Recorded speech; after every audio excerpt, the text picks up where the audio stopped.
Welcome, everyone, to this special meeting of the Hayward City Council Budget and Finance Committee. And today we have one major topic on our agenda, that is the findings and recommendations from the Policy Innovation Workshop and update on community public safety work.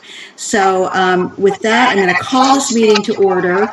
And I do believe I see both of my colleagues on the committee present, Council Member Lamnin and Council Member Wahab. And so with that, we will move to public comments.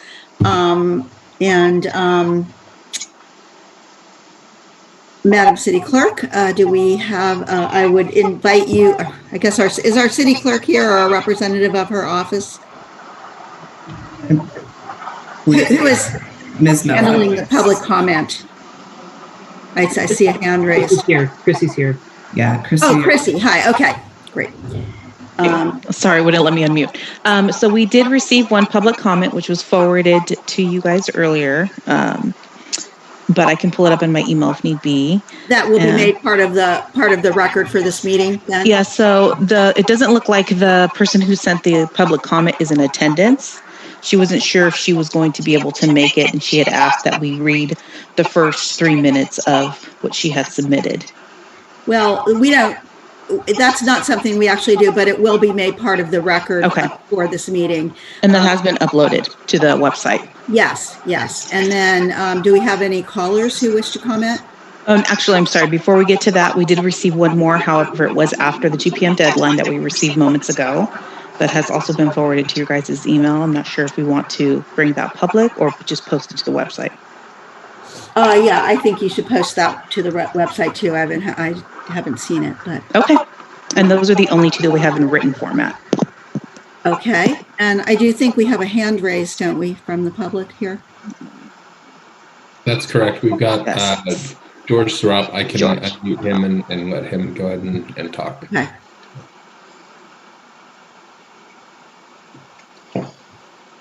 So, George. Yeah. Folks, hear me? Yes. Great. Good evening, everyone. My name is George Syrup. I'm a member of the Hayward Community Coalition, also known as Hey Coco. I'm calling first to offer my sincere gratitude to city staff who were given the impossible task of facilitating the policy innovation workshops at a breakneck pace.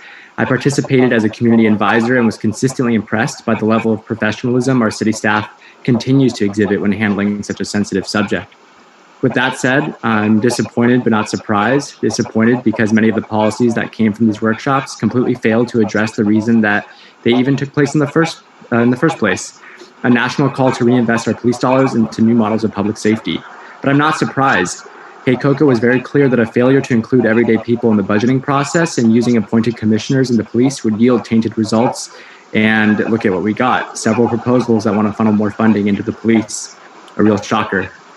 I'm also disappointed in city council members who have attempted to appeal to both sides, and you know who you are. On one hand, you have Hey Coco, who's hosting events in the community and creating space for families traumatized by the Hayward Police Department to speak out against injustice, and working to educate residents on safety alternatives that have had success across the country. And on the other hand, you have the Hayward Concerned Karens, who seem to only exist to counteract Hey Coco's explicit demands and have yet to offer any ideas of their own outside of a handful of policy recommendations that funnel more money into the police. To act as if both viewpoints have equal merit when my fellow organizers have had their family members taken from them is utterly insulting and demonstrates a lack of leadership and the absence of a moral backbone. Hey Coco has 4 clear demands. We want a fundamental health crisis response team. We want to move Hayward's 911 call center away from the police department. And we want to double the funds addressing homelessness and housing affordability. We want to create a Hayward Social Services Department. And we would like for these funds to be allocated from the police and or using stimulus funds if possible. I hope these topics come up for discussion tonight. I think the demands are very clear, and I know that the budget is in progress and by no means final. I am asking for City Council to take the appropriate action tonight. Thank you.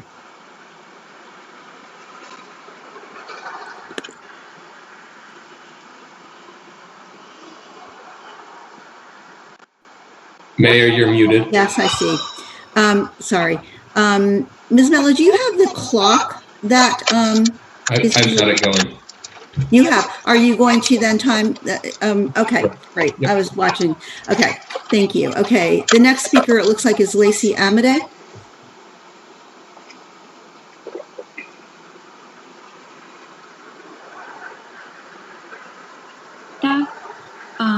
is Lacey Amadei. I am a community organizer with the Hayward Community Coalition. I recently submitted a letter. I don't know if you had the chance to review it, responding to the staff report. Basically, our organization submitted a very quick response late last week, but of course, we didn't have the chance to look at the full staff report and the full final product, which is why we're calling in today. So I'm going to echo a lot of what George just said. I recognize that a lot of you all here put a lot of time, staff, all of the participants, and we're very thankful for that. But we have a lot to say, and we are very critical of the process and the final product. And we do, and that responsibility lies squarely on the council members who gave staff this direction and who have been overseeing this process. And basically, a lot of these structural problems we raised beforehand, and I think the final product shows that we were right to raise those problems. So number one, this is a huge problem to have no space for impacted community members or even community members to kind of speak and put out their own recommendations independent of the police department, representatives of the police department. If we're going to talk about situations of equity, I mean, come on, and people who have been impacted or who are fall in that population where they feel unsafe, from the police department, you have to have a space for them. To throw them in the same group and to have them have a veto vote over what they have to say, this is the inversion of what equity would be. I just want to say that over the weekend, and we saw some of you there, we had a vigil for those that we have lost. We saw a lot of community members, impacted community members who have lost family members to police shootings. And this is what this is about. I do want to recognize and thank you all for helping to bring what I hope passes, which is an independent mental health crisis responders. This has been something that the family of Agustin Gonzalez has been asking for and begging for since they lost their loved one in 2018. So thank you all for, putting that in motion. This is something that's very positive that has come from this process. I hope it will continue, and I hope it is just a start and that you take seriously to expand the kind of services it can offer, and it becomes a permanent part of our community safety response, and that it is housed under fire or somewhere outside a police department, so we can have that option. I forgot my thoughts. I don't know how much time I have left. Sorry, 1 second. I do want to say that part of the process of Hey Coco and, in looking at what can be done aside from what other families have already asked for, we did look at other cities' processes. We looked at, Oakland, San Francisco, Eugene, Dallas, Austin, and many others.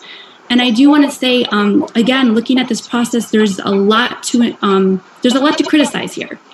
And, the policy is the final product. We're 11 months out. And that, and this is a failing of council. This is a failing of the direction you gave. All the other cities, they started up front, developing the fleshed out policy, and they use subject matter experts, people who know public health equity, people that know mental health crises. I understand you interviewed staff members. That's great. That's important. But you also needed to bring in these subject matter experts in order to have fully fleshed out strategies. That's time. Okay. Thank you very much. Mm-hmm. Thank you. It looks like next we have Jesse Gunn.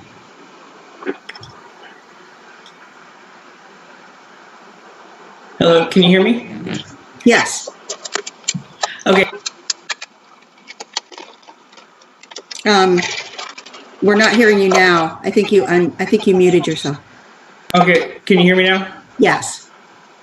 Okay, good.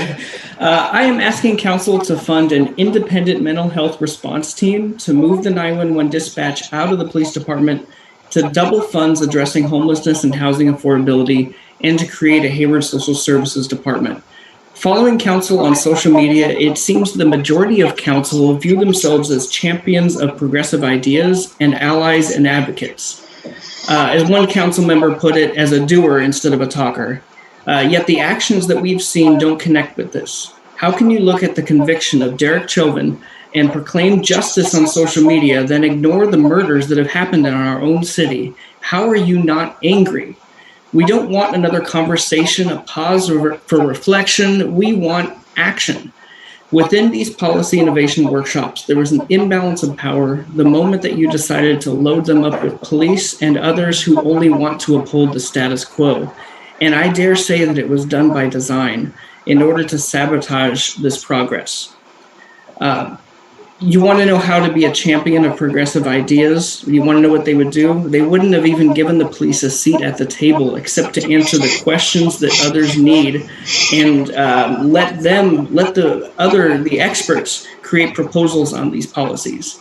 Giving the police the power to influence this conversation would be like Lincoln inviting slave catchers and slave owners to write the Emancipation Proclamation. That's not leadership. Instead, sure, why don't you take another opportunity to thank the police? Really dig in deep and make them feel appreciated. Council, if you're not making the police angry at you, you're not doing your jobs. If you're not angry, you're not doing your job. So why aren't you angry? Our city spends more time evicting unhoused residents from the streets than what's being spent actually lifting them out of poverty. $80 million to the police, and yet the number one concern of residents continues to be to help the homeless. 80 million? You have had every opportunity to be a champion for us, and instead we're left just counting the days. We couldn't even discuss the absurdity of police drones because the police chief couldn't make it on account of his officers killing someone that same day. I urge you to take action tonight. Instruct city staff to implement Hey Coco's 4 demands in order to improve public safety. And as a bonus request for the next speaker, I would love it if you could put that timer on the screen. It's a little unnerving not knowing how much time I have left. But thank you so much. Yes, thank you. And is that possible, Mr. Clausen? I don't think so. I don't have the technology to do that. My apologies. We don't have the city clerk's slides. We just have a phone timer. All right. Justin, maybe could you hold up a 1 when it's 1 minute left? Sure. Yeah, yep. That would be good. Thank you, Councilmember Lamner. Okay, it looks like next we have the Hayward Community Coalition, a speaker from the Hayward Community Coalition. Oh, hello. Yes, this is Alexis Villalobos, co-chair of the Hayward Community Coalition, or Hey Coco. Can you hear me? Yeah, so thank you, commissioners, staff, council members, mayor, for all being here. This is a really important night. After nearly a year of organizing for this, Hey Coco is excited to see the city take its first steps towards making the budget and policy changes needed for true public safety in Hayward. The solutions proposed by the policy innovation teams are the first time the city will consider nonviolent care first response models demanded as early as 2018 by the family of Augie Gonzalez. As you deliberate, please keep in mind the lives lost and the irreparable harm done to their families and our community by the current system. Along with Augie Gonzalez, a few names you should all know include Stoney Ramirez, Roy Nelson, and Nate Greer. In preparation for your deliberations, Hey Coco recently revised its official demands. Demand number 1 is to fund a mental health crisis response team. Demand number 2 is to move Hayward's 911 call center away from the police department. Demand 3 is to double the funds addressing homelessness and housing affordability. And demand 4 is to create a Hayward Social Services Department. We're excited to see several of our demands being addressed in these proposals, but we want to be clear that these demands are for alternatives to policing in order to protect the sanctity of life. This includes reallocating a portion of Hayward Police Department's over $80 million towards non-police solutions. Hey Coco objects to any proposal that would increase HPD's budget or police presence in our neighborhoods. Along the same lines, we object to the stimulus funds being allocated towards the police department. The heart of our goals is to create alternatives, not additions to the police. The enclosed, I'm reading off the letter that we submitted. I'm sure you've all read it. I'm thinking it is kind of weird to not have the time ticking. Just a little feedback for next time. To echo what Jesse said, I guess I have another minute. I'm going to yield my time, but I really am looking forward to hearing this conversation. I'm feeling really optimistic about this. There's been a lot of good work that's been put behind this. We're going to be very critical, of course. We're going to continue putting the pressure on as we go into the budget cycle and council starts deciding what they're going to do after over a year of considering these things. But I'm feeling optimistic. Please don't disappoint. Thank you. Thank you. Next, it looks like Hayward Concerned Citizens. I think that's TJ. Yes, TJ. Good evening, Council and Hey Coco. I'm TJ with Hayward Concerned Citizens. Caring about public safety for all is not being a Karen, but harassing other groups and council is being a bully.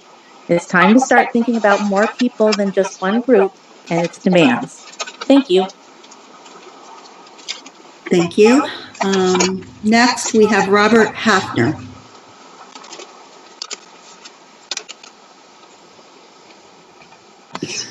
Hello, can you hear me? Yes. Hi. So I'm not part of any group. I'm just a citizen of Hayward calling in. Last November, my wife and I woke up at about 3 in the morning, maybe closer to 4 a.m., because a homeless man had come into our house, broken into our home, and was having a mental health crisis. At that time, what we needed was a mental health crisis team. Unfortunately, in Hayward, the only option was police. So instead of getting help for this man and focusing on this healthcare issue, we had to deal with a bunch of armed men showing up at our house. From my perspective, that's just backwards. The police should not be dealing with healthcare issues. I shouldn't, when I have somebody breaking into my house, be more concerned about whether the police are going to show up and murder somebody on my porch than I am about somebody having a mental health care issue. I know we're talking about a lot of things here, but, we really should be looking at healthcare issues as healthcare issues. We should not be using the police for everything that happens in this community. We shouldn't be spending roughly, half the budget on the police department when there are other people who could be doing the job better. I mean, the police themselves, they shouldn't have to be called for all of these things. It doesn't make any sense to me. Something like a mental health crisis team is just the lowest effort thing that we could do to make this situation better.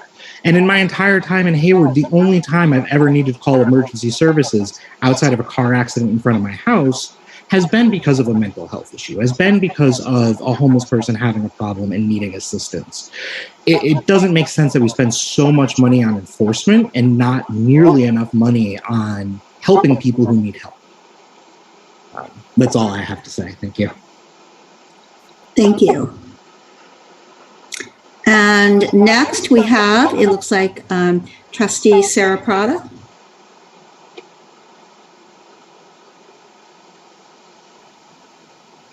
Good evening. Can you hear me? Yes. Hi.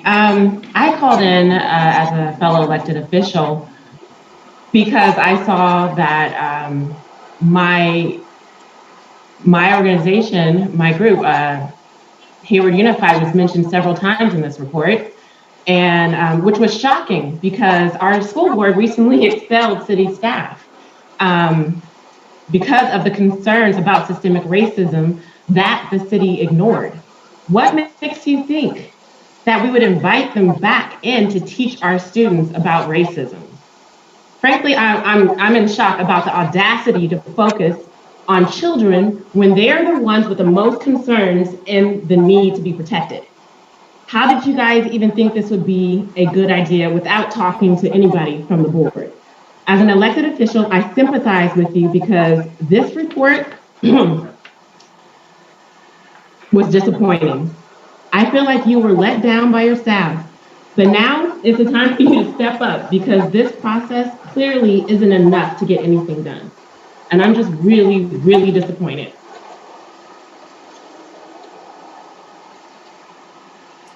Are you finished with your remarks? Yes, I'm done. Thank you. I don't see any other hands raised from the public, so we will close public comments and move on to our presentation by the staff of the findings and recommendations from the Policy Innovation Workshop and an update on the community public safety work. So Madam City Manager, I'm going to turn this over to you at this point. Thank you, Mayor Halliday.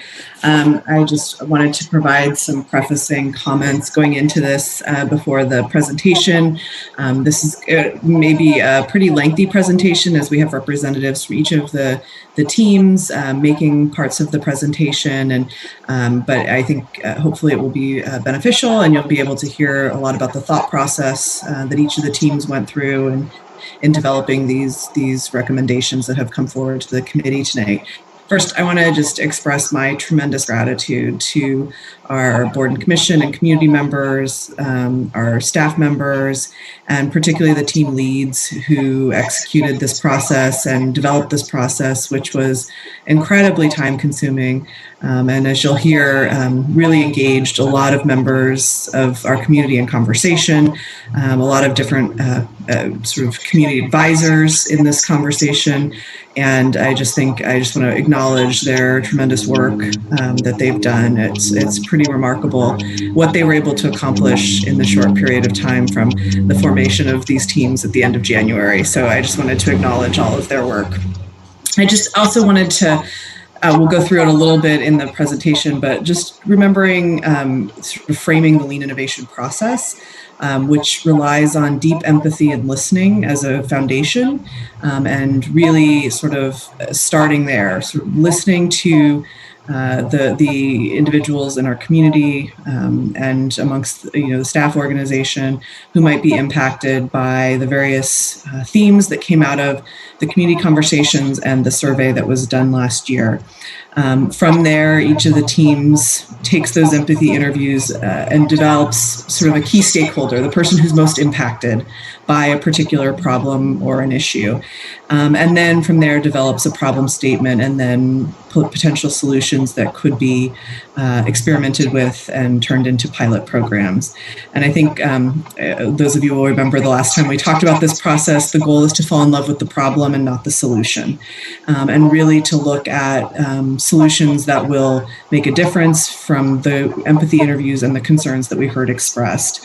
I do want to acknowledge that, as was mentioned by several community members, that the process couldn't realistically cover all of the issues that were raised in the surveys, the outreach work that was done last year, but that there will be obviously further work in this process. And I just, for example, developing a 311 system as an alternative to 911 was a topic that came up a lot last year. And, as you'll see in one of the recommendations, an evaluation of dispatch and sort of reconfiguration of what dispatch might look like is one of the recommended ideas. And I think 311 is sort of encompassed under that umbrella of let's explore dispatch. We've heard issues and concerns with how calls are routed and making sure that we're looking at that. So I just want to acknowledge that you might not see every issue that has been raised over the past year and a half past year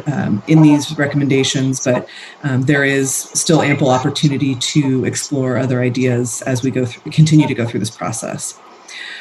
I also just want to highlight that no projects that were surfaced during the process were taken off the list. And so the list that you are seeing is a comprehensive list of the ideas that were brought forward by the various members of the teams.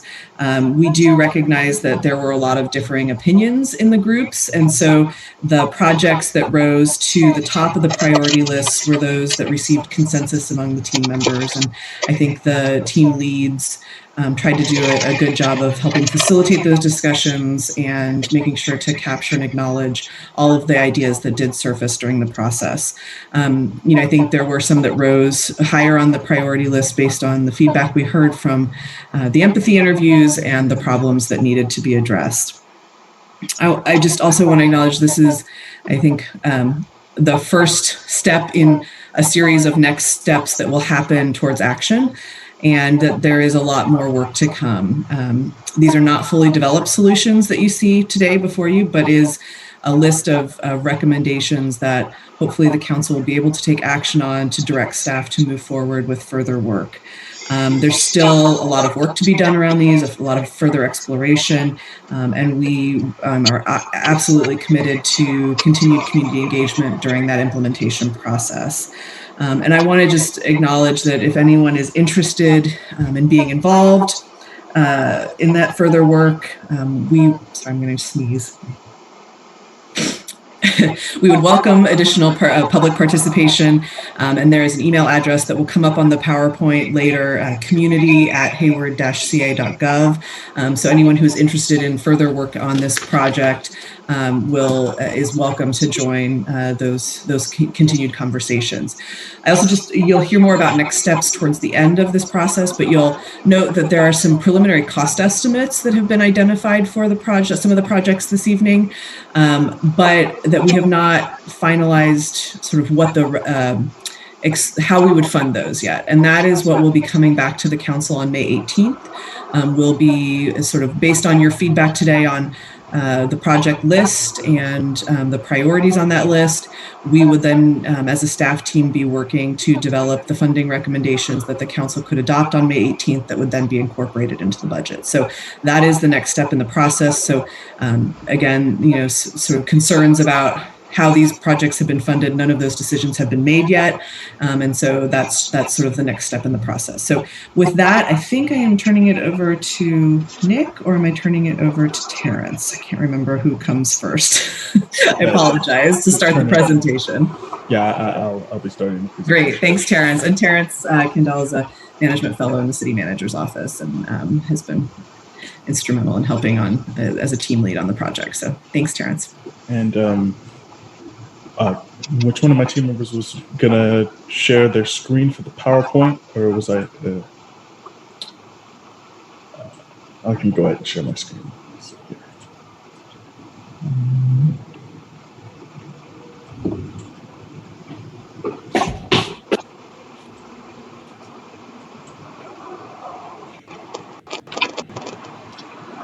Okay, is that coming up? Yes. Okay, great. Okay, good evening, council members. My name is Terrence Kendall. I'm a management fellow in the city manager's office, and I will be providing you with the introduction and overview of tonight's presentation on the Public Safety Policy Innovation Workshop and an update on the community public safety work. First, I'd like to give my sincerest appreciation to community members and workshop participants who worked so tirelessly to bring you tonight's findings. A brief overview of tonight's presentation. We will be providing the background for the workshop, followed by an overview of the workshop process, presentations from each team on their findings and proposed solutions, followed by a list of projects listed in the staff report and analysis by staff, and then the workshop next steps.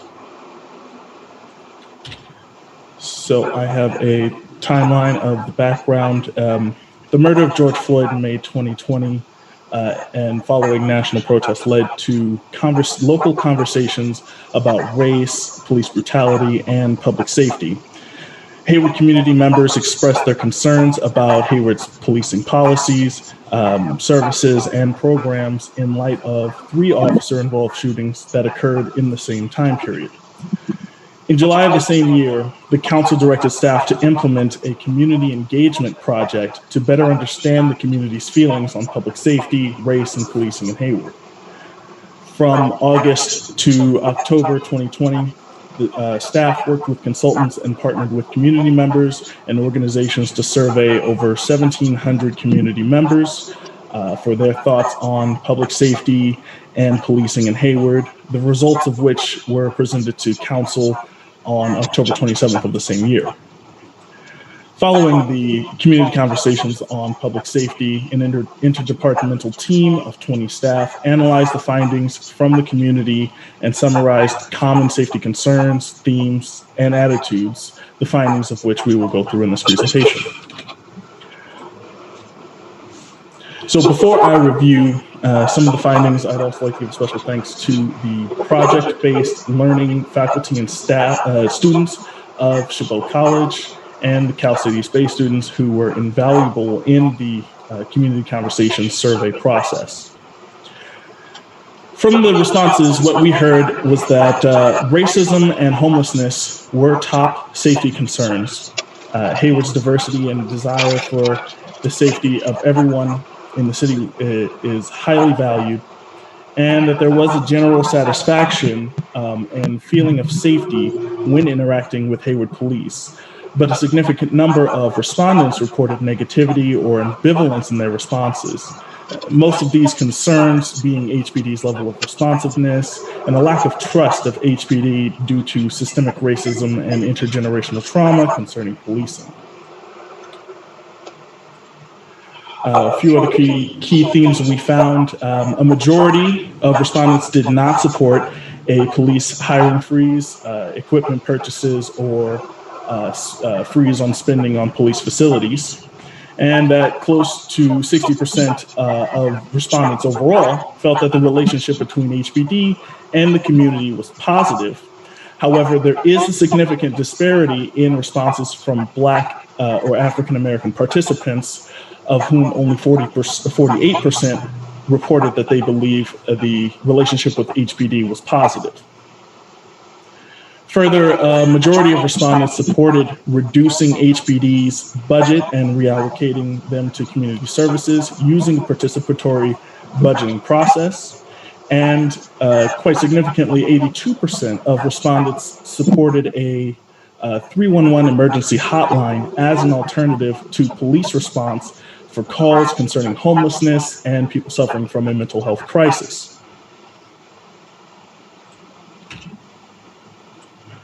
The project process timeline, data, and detailed responses were recorded and can be found on the city website at hayward-ca.gov/HaywardSafe, as well as contact information for the coordinating team who are available to provide more information. So the Policy Innovation Workshop came about after analyzing these results and recognizing that this work is a part of our commitment to continued racial equity work. The workshop was formed with the purpose of getting direct input from community members on policing and public safety and providing them with tools and resources to do a deep dive into the survey results. The process for the workshop was modeled after the Lean Innovation process, and the city and city staff worked with consultants from Pause for Change and Circle Up to lead facilitation, planning, and Lean Innovation training for participants.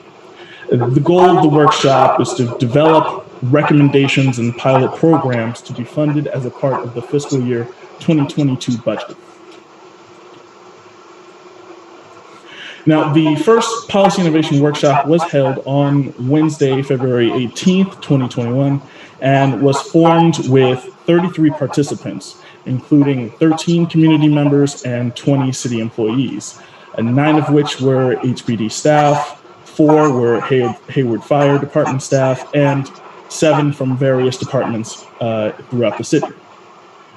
Over the course of 10 weeks and over 2,000 combined hours, participants identified the most pressing concerns raised in the community conversation responses and were then broken into 5 teams to tackle 4 identified challenges, conducted 91 interviews, and developed 25 project recommendations.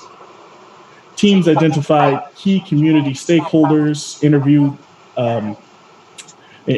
them to learn from their lived experiences and drew insights from those interviews to inform a solution brainstorm. The teams then prioritized their solutions and identified assumptions that will need to be addressed in shaping the projects through implementation. And with that introduction, I will now hand the reins to Artie Gard, who is a workshop participant and will be presenting for Team A. Thank you, Terrence. Are you going to show the slides from our team's findings? Let's see. Believe someone else should be running that. It just goes right to the next slide. Let's see. Oh, right here. Okay, there we go. Yeah. Hi. Hello, everyone. Hi, my name is Arthi Garg, and I'm speaking on behalf of Team A, which was comprised of the people listed on the slide: Priscilla Banks, Tasha DaCosta, myself, Wayne Smith, Andrew Westfield, Michael Wright, and our coach was Hayward city staff member Laurel James. I myself am a community member and also a member of the Community Services Commission. Can you move to the next slide? So we were one of two teams that was addressing the specific challenge that was addressed and surfaced through the community interviews that took place last year. The challenge specifically was, our challenge is to address the lack of trust between the community and government, including both the city leadership and Hayward Police Department, which stems from a lack of communication and relationship building, as well as an inadequate recognition by the city of the long-term negative impacts of systemic racism. While this challenge pertains to many members of the Hayward community, we opted as a team to focus on a specific stakeholder, specifically community members who identified as people of color under the age of 30. Can you go to the next slide, please? So as we were trying to brainstorm through potential solutions, apologies about that, we also identified several of the key unknowns that might impact what solutions we might want to propose to this challenge. In particular, some of the questions that we raised was the lack of trust. Was the lack of trust due to specific incidences that occurred within the city of Hayward, or were they based on a generalized perception? The reason we felt that this was important is that depending on what the root cause of this lack of trust was, would have potentially some bearing on the solution. We also didn't really know what trust and communication could look like and what would feel like a trustful and open communicative relationship.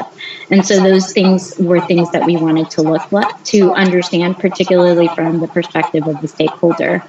And in addition, we also didn't really have a key understanding based on the output of the community interviews that were conducted last year as to what the most common interaction with the stakeholder we were talking about was between city government and staff, and also the Hayward Police Department.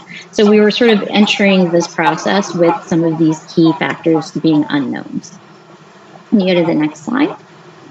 Overall, we conducted across the team 14 empathy interviews with various members of communities who fit the profile of the stakeholder we had identified. I don't know if it's in here, but one of the things we discovered, it was actually kind of difficult, particularly with Zoom and not necessarily being able to go out in the community and meet people, to identify community members who wish to be interviewed as part of this process or were able to be interviewed. But some of the things that we did learn through the interview process was the power dynamics of interactions between people who identified as people of color under the age of 30. And both the city government and the police created, uncomfortable relationships. And so those power dynamics are really important to understanding what their experience of being a community member. In addition, we got some more information about the communication, and one of the pieces of feedback or that we learned through these insights was that part of that feeling of lack of communication is a lack of timeliness, because that creates sort of information gaps and alternative narratives that can take hold. We did discover through these interviews that many of the people that we interviewed were their perception of city government and the police department was shaped by experiences that were broader than direct experiences with Hayward government and Hayward Police Department. They were perceptions that were based more broadly over things that are happening across the nation and things that are happening in other parts of the region that we live in, not necessarily within Hayward city limits. And, in addition to that, we also, uncovered that there was a feeling of not a full understanding of what the scope of what the city and the police do. and a strong willingness to maybe explore what their current perceptions were, and consider alternative possibilities for what that relationship could look like. But in order to do that, our stakeholder felt that they really needed to be approached and treated with mutual respect, and they wanted to feel respected by the city and the police department. Can we go to the next slide? So through this process, as we brainstormed on some of the options we could propose to address this challenge, one of the solutions that bubbled up to the surface was to establish a working group that was primarily composed of young community members of color that would work to jointly with HPD to review and co-create their training curriculum so that it could be more, so the department could be more responsive to community needs and what they value out of community safety. Some of the assumptions that would underlie this that need to be further vetted are whether this is actually a solution that the stakeholder group we've identified would want to participate in it. Would doing training actually change behavior, or even if it was training that was jointly developed by community members? And then there are some practical considerations given that there are legal and standards that police departments need to adhere to, and how we could reconcile those two. So next slide.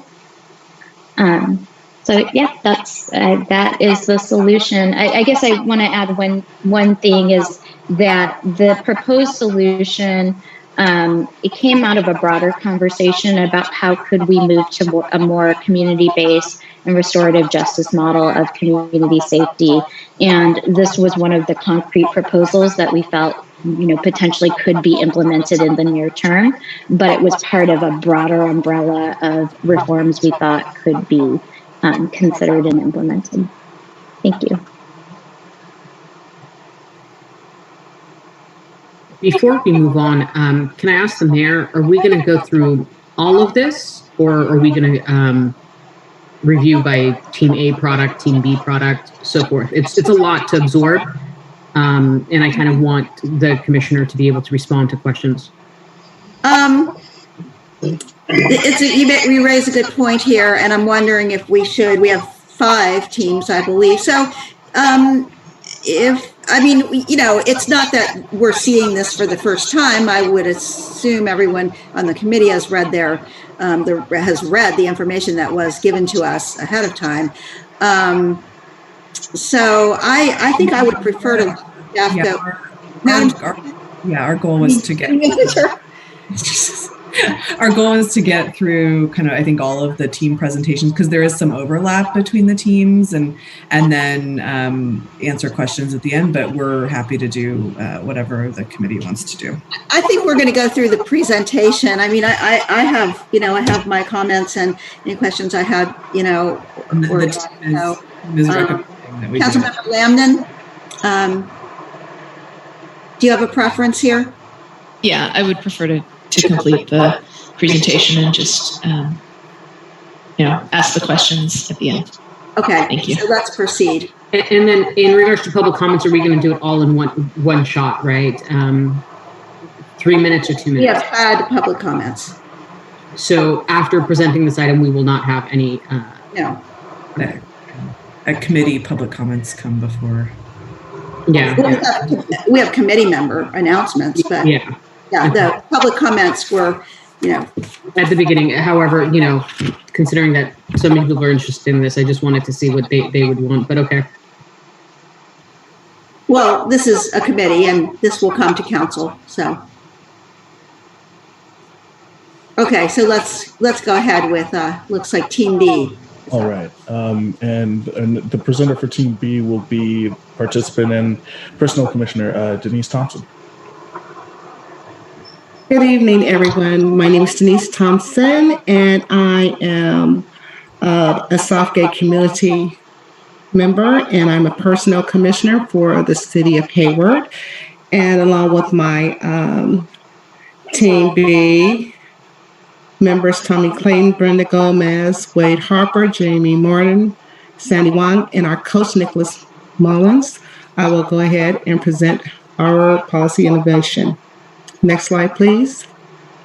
Our challenge for Team B, there's a lack of trust between the community and government, including City Hall and Hayward Police Department, stemming from a lack of education, communication, and relationship building, and inadequate recognition of the long-term negative impacts of systemic racism. Our stakeholders that we interviewed were youth 26 and under. Next slide, please.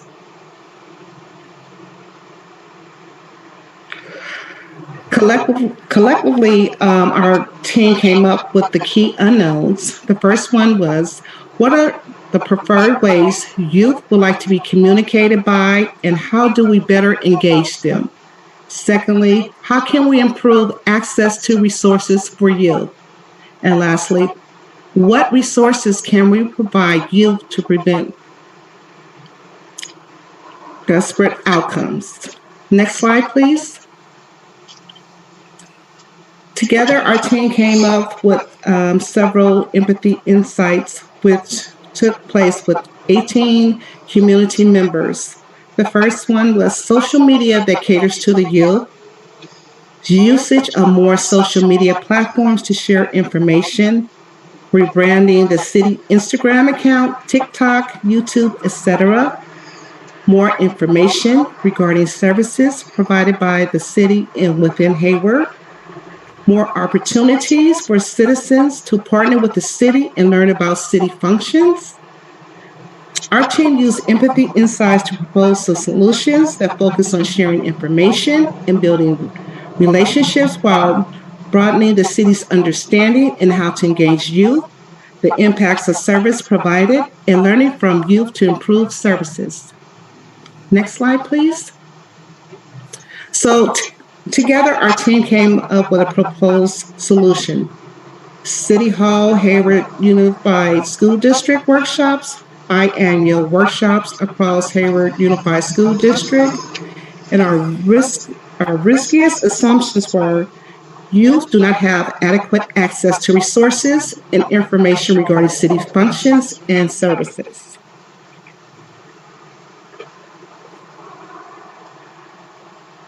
And our second proposed solution was internship program with community media relations team.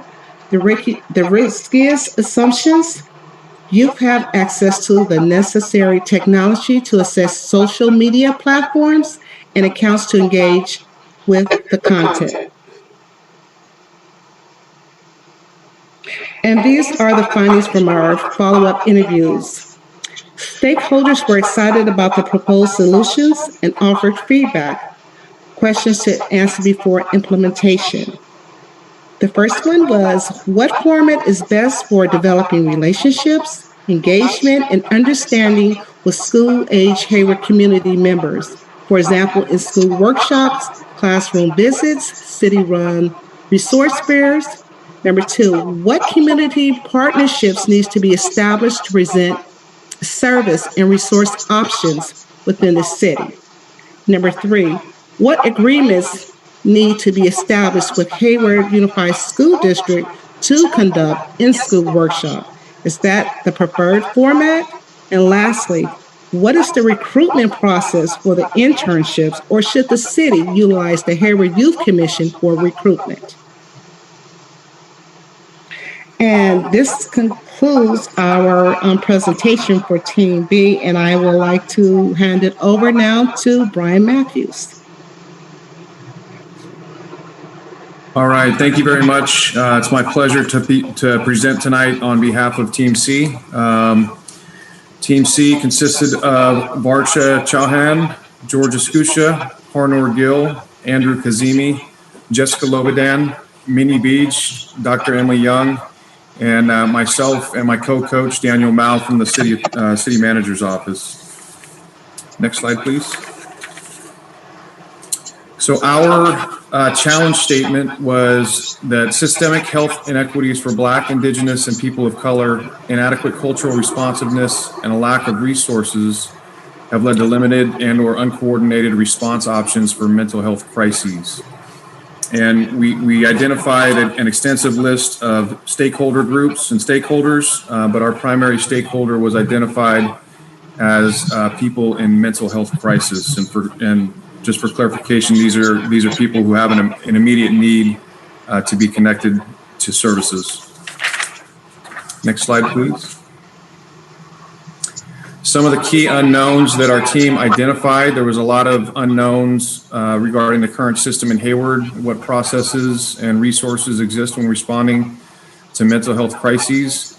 And along with that, we had a lot of discussion about some of the gaps that exist. So not only what is in place, but where is there lacking services. And then we also discussed what the experience of people in acute mental health crisis was, what are the options for partnerships and working across systems, since many of the services that are provided come from the county and not from the city. Next slide, please.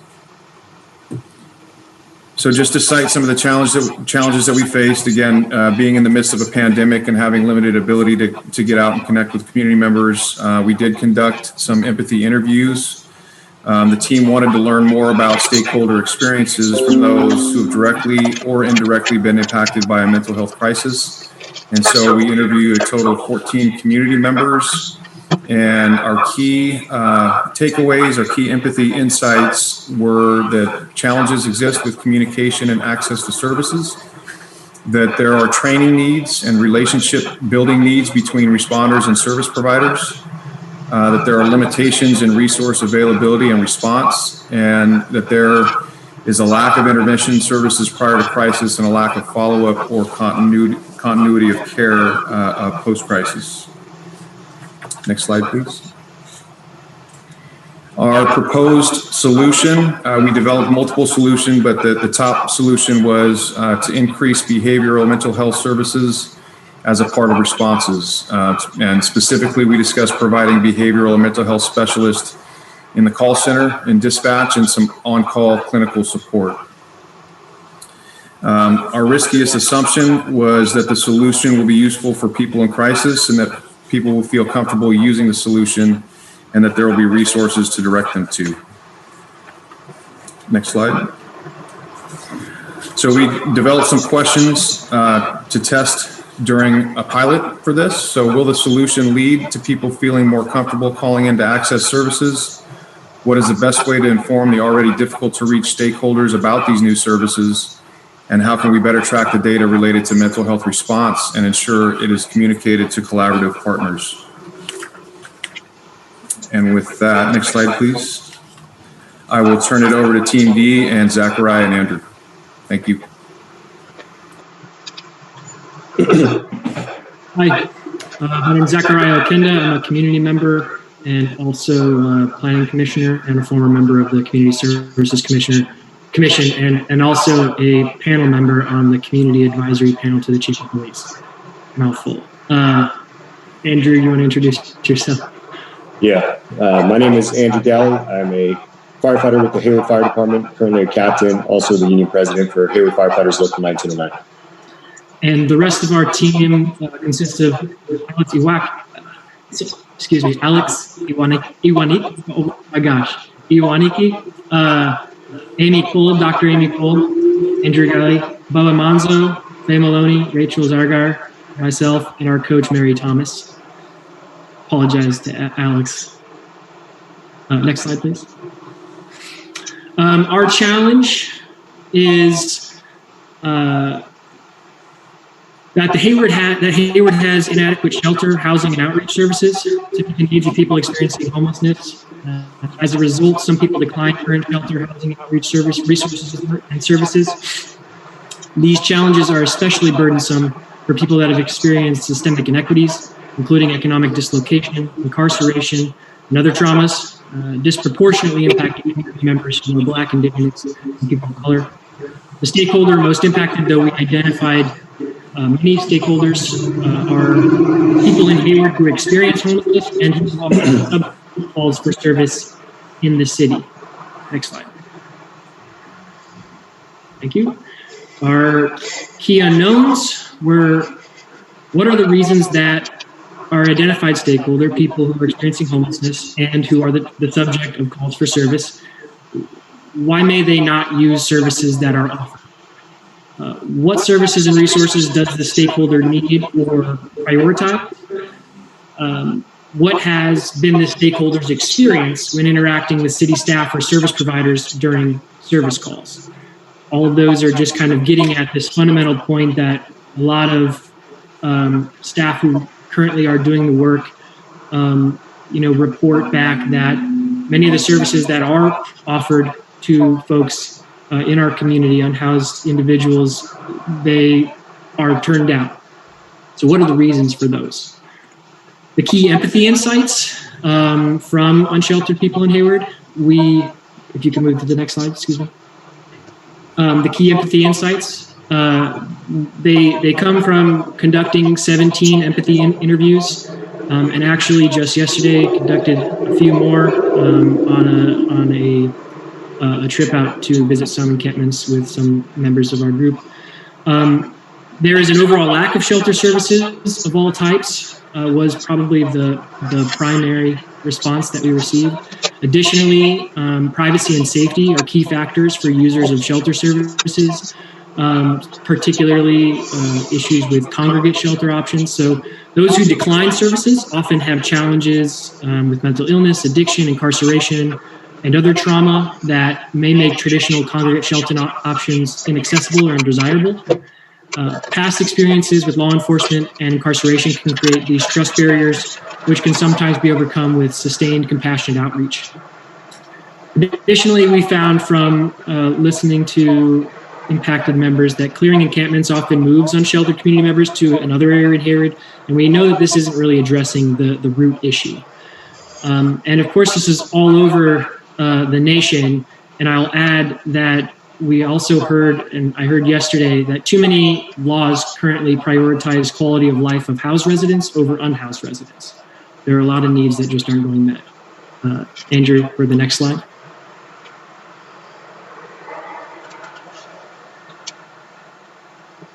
So we interviewed staff and businesses, and some of the key takeaways that we got from that were that the encampments and related issues have a tremendous emotional impact on staff, businesses, and neighbors.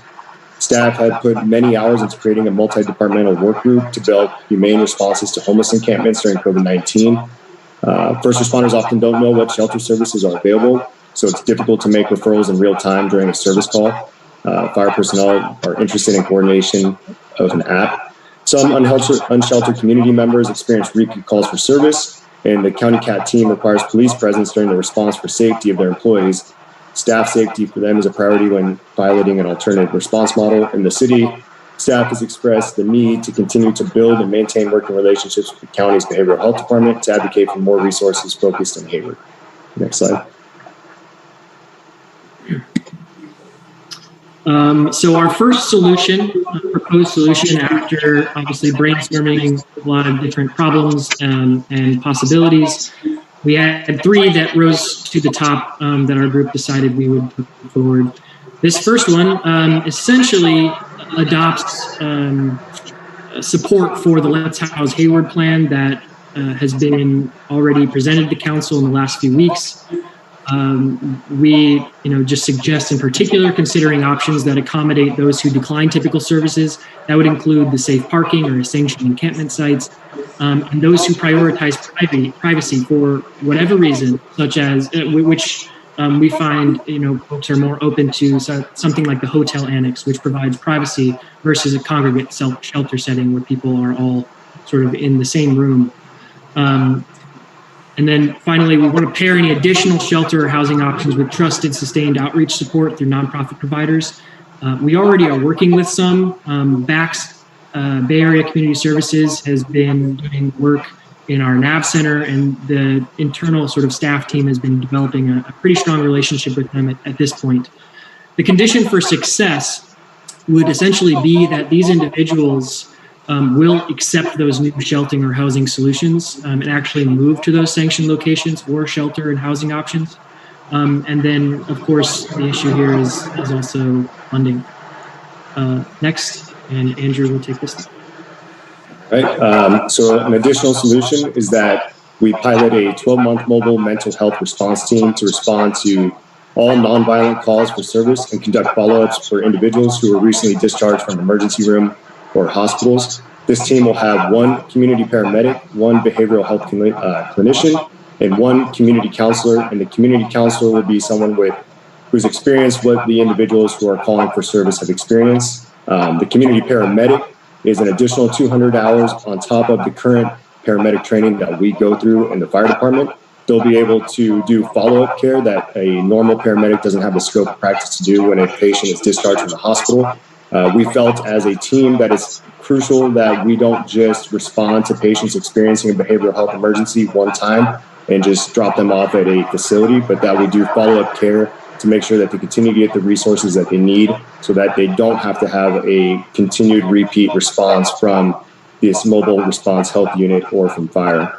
Our riskiest assumption is that the stakeholder will accept support services and follow-up outreach, which aims to reduce HPD response, reduce incarceration, and increase trust generally with the city response.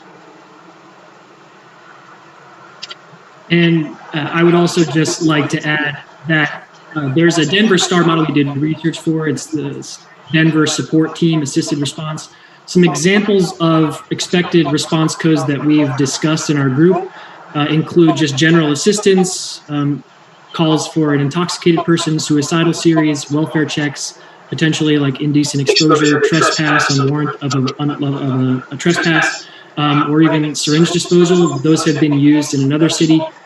So just naming a few examples, and in particular, a progress report from that city found that in the 748 calls handled by the STAR van, the support team van, no calls required the assistance of police and no individuals were arrested. So they claim a 100% success rate in that model. Next slide, please, for that. Oh, sorry, go back. My apologies. Yes. So the final solution is a pilot placing a behavioral health clinician in the police department's district command unit for 12 months to respond with the unit during violent calls for service. For the public, the district command unit houses the community and neighborhood policing efforts. They are currently the unit that has developed extensive relationships with people experiencing homelessness. They were actually staff members that I went out with yesterday. And very clear, there's sort of knowledge on a first name basis with a lot of folks. The riskiest assumption for this is that the stakeholder will be more likely to respond positively, feeling supported, safe, and trusting with the clinician on site and available. I want to just share really quickly that the LA County Sheriff's Department's mental health evaluation team is a very similar proposal to this. They had a deputy and a clinician, a licensed mental health provider. And from their progress report for 2019, we found that over 671 use of force incidents that officers would have participated in were averted because of mental health provider on scene. This saved obviously a great deal of injury, potential death, and lots of additional costs to the city.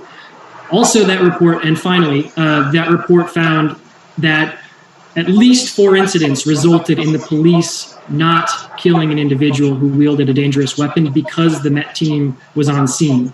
And in addition to that, 4 additional incidents where there was typically a suicide by cop sort of situation, for lack of a better word, did not occur because of that team's intervention before patrol arrived. So there are clear evidence-based supports for this policy. Thank you. That's the end of this presentation. Okay, and for Team E, we will have Eric Vollmer of Fire Department and a participant in the workshop. Go ahead and present for Team E.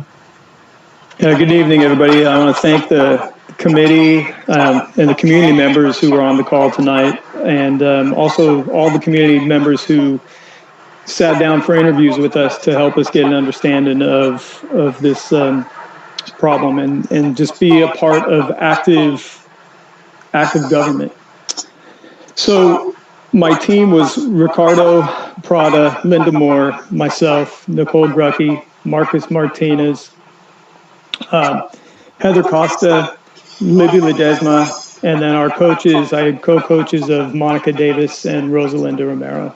So thank you to all of them also for the hard work. Next slide, please. So our challenge statement was that there are limited public resources and a possible misalignment between resource allocation and community safety needs, including inadequate transparency, accountability, and focus on the long-term negative impacts of systemic racism. The stakeholder that we were wanting to focus on were communities of color in Hayward. Next slide, please. So our key unknowns were what type of responses do communities of color want to see under different situations when they need help for public safety. Example, what kind of response would they like to see for a property damage call versus a mental health crisis? And I think we just heard a really good answer to the question for mental health crisis from our last group. And then the other thing was that we wanted to do, how do we find this? We started with two questions that all of our interviews focused on, and that was, have you ever had to call 911? What was the response? What did you feel about the service you received? And if you could change anything, what would that be? And then the second part was, have you ever had an emergency and not called for service, and why? Next slide, please. So we were able to interview 15 members of the community. And one of the things that we found, the one thing we found that was overarching with many of these community members was when non-violent property crimes occur, residents are asked to complete a form online or make a report over the phone, and that there's very little to no direct follow-up with the resident on the issue from a member of an employee of the city. So what that led to was the victim of the crime feeling left powerless, unheard, and that nothing was going to be done. The residents felt upset over the total lack of response to property crimes in general, and they expressed that a safe community can be achieved through basic presence and response in neighborhoods. Next slide, please. So the proposed solution that our team came up with for a pilot study was using unarmed community service officers to respond to cold calls such as vehicle break-ins and property damage. And then they would go to the scene and actually take a report in person and actually listen to the concerns of the resident and take on the issue of actually doing the paperwork themselves rather than having the community member have to do that online or go over it through a phone call. Our riskiest assumptions were that people will experience a positive response time and that they're going to respond accordingly in an online survey. And basically by that meaning that having a community service officer come out will be enough to, would be an appropriate response. And then the other riskiest assumption is that people will be comfortable having a non-sworn officer, unarmed, respond to these type of calls. And then the next slide, please. So during the pilot test, if this pilot is chosen, some of the questions that we would like to see and some of the things we would like to look at before the pilot is, what would closure and true success look like in this type of a program? Is the interaction measured as successful only if the crime is solved? Or does the fact that we're actively engaging with the community, is that a step forward? And then one of the things that we all wanted to see was that there may be a restorative justice piece as an option for closure if and when the crime is solved, because we don't want to end up with more incarcerations, and we felt that the restorative justice process would be a really good fit with this type of program. As community service officers get assigned to neighborhoods, how can it be assured that there are culturally competent responses? And part of that was we would like to ensure that these community service officers come from within the communities that they're going to be serving. They're coming from Hayward and they're Hayward residents. And then would it be the best practice to have the assigned CSO with ties or history to the city of Hayward, which is what I had just said there. Next slide. And then that is it from Team E. Thank you. All right, so I'll cover the next section of the presentation here where we're going to talk about some of the project priority categories. And just before we get into that, I just want to let folks know who are watching, who are not a part of this process, that what we found when we were talking about solutions is that there were some overlapping or similar solutions that existed within different teams and multiple teams. And so the project coordination staff actually refined and consolidated some of those into the 25 that are listed in the staff report. And that was an effort on our part to be concise. So there are 4 identified priority categories. There are, I believe, 9 items that are listed in the first, which is for immediate implementation. So the goal would be to launch pilots within the next 6 months. So those are top priority projects that will be determined by the project teams. The next section includes projects that are currently underway within the city and ready for immediate implementation. So these are already included in city work plans, are already scheduled for implementation in the next fiscal year, and they are independent of this process, but are referenced in the staff report because we want to make sure that council knows that that work is going on. There are some solutions listed in midterm implementation. So launching pilots in the next 12 to 18 months. So these are projects that are slightly lower in priority and have been designated for implementation the following fiscal year. And then the last category includes solutions that need additional research and review. So the recommendation would be to revisit those in 12 months. And that's primarily because the projects were recommended by individual team members and may not have had full team consensus. Next slide, please. I won't go into detail about each one of these solutions just in the interest of time, but there was an attachment that was included in the package that went to council. So, and the attachment has a little bit more of a description of each solution, cost, connection to community input, etc. So that is available for reference. So for the immediate implementation category, this covers new models of public safety response, specifically regarding mental and behavioral health.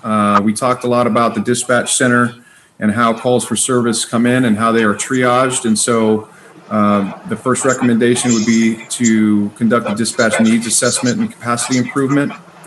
The next would be a mobile mental health response team, which we discussed. District command behavioral health clinician, a person assigned to that particular unit. The development of a behavioral or mental health coordinator position within the city. In terms of new models of public safety response for homelessness, expand shelter options and outreach, and that coincides with the Let's House Hayward strategic plan. Next slide, please. Again, for immediate implementation for nonviolent property crimes, we just heard about community service officers responding to those to investigate, and then creating some community internships with the intent of getting folks interested in law enforcement as a profession. In terms of community relationships, a neighborhood participatory budgeting. And then in terms of transparency and accountability, creating an HPD training curriculum work group with the community. Next slide, please.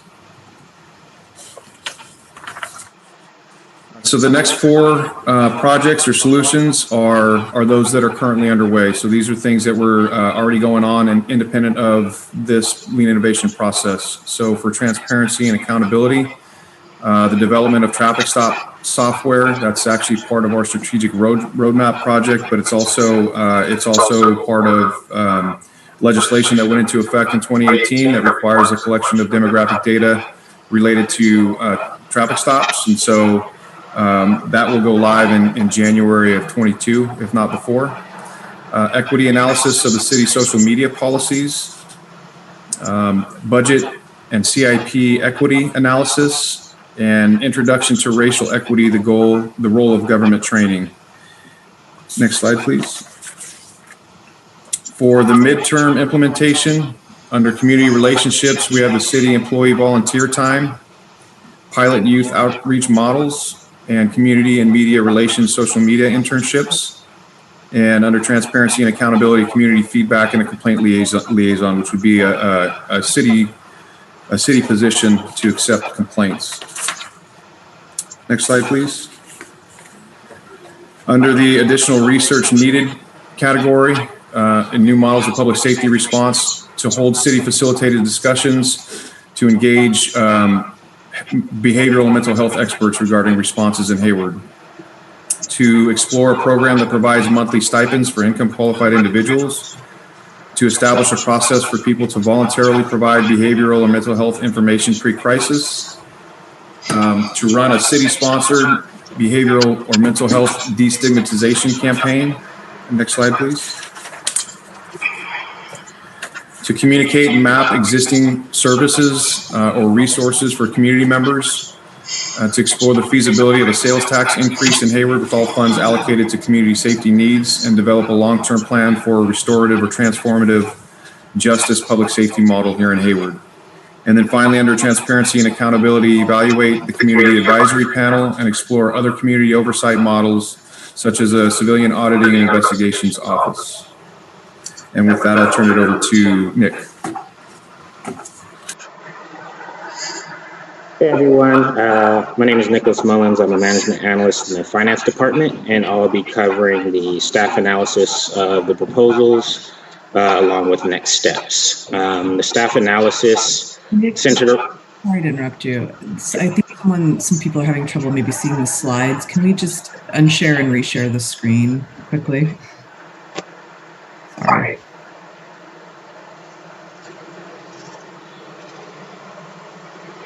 One second.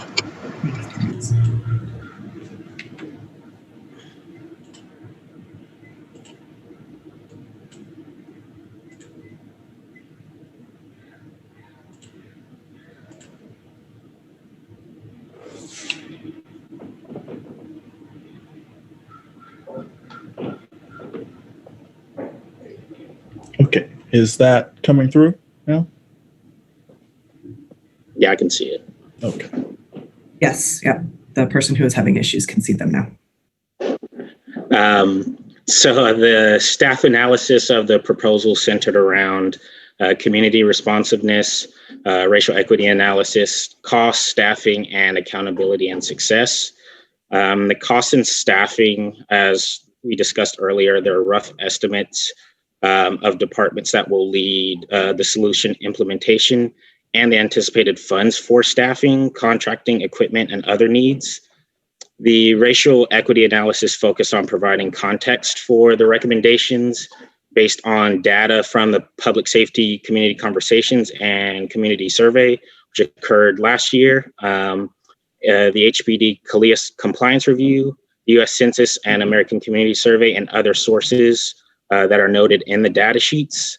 Lastly, staff also made preliminary suggestions on how to report out the progress of each project and metrics to measure success. Next slide, please. So here are some of the costs for the projects listed under immediate implementation.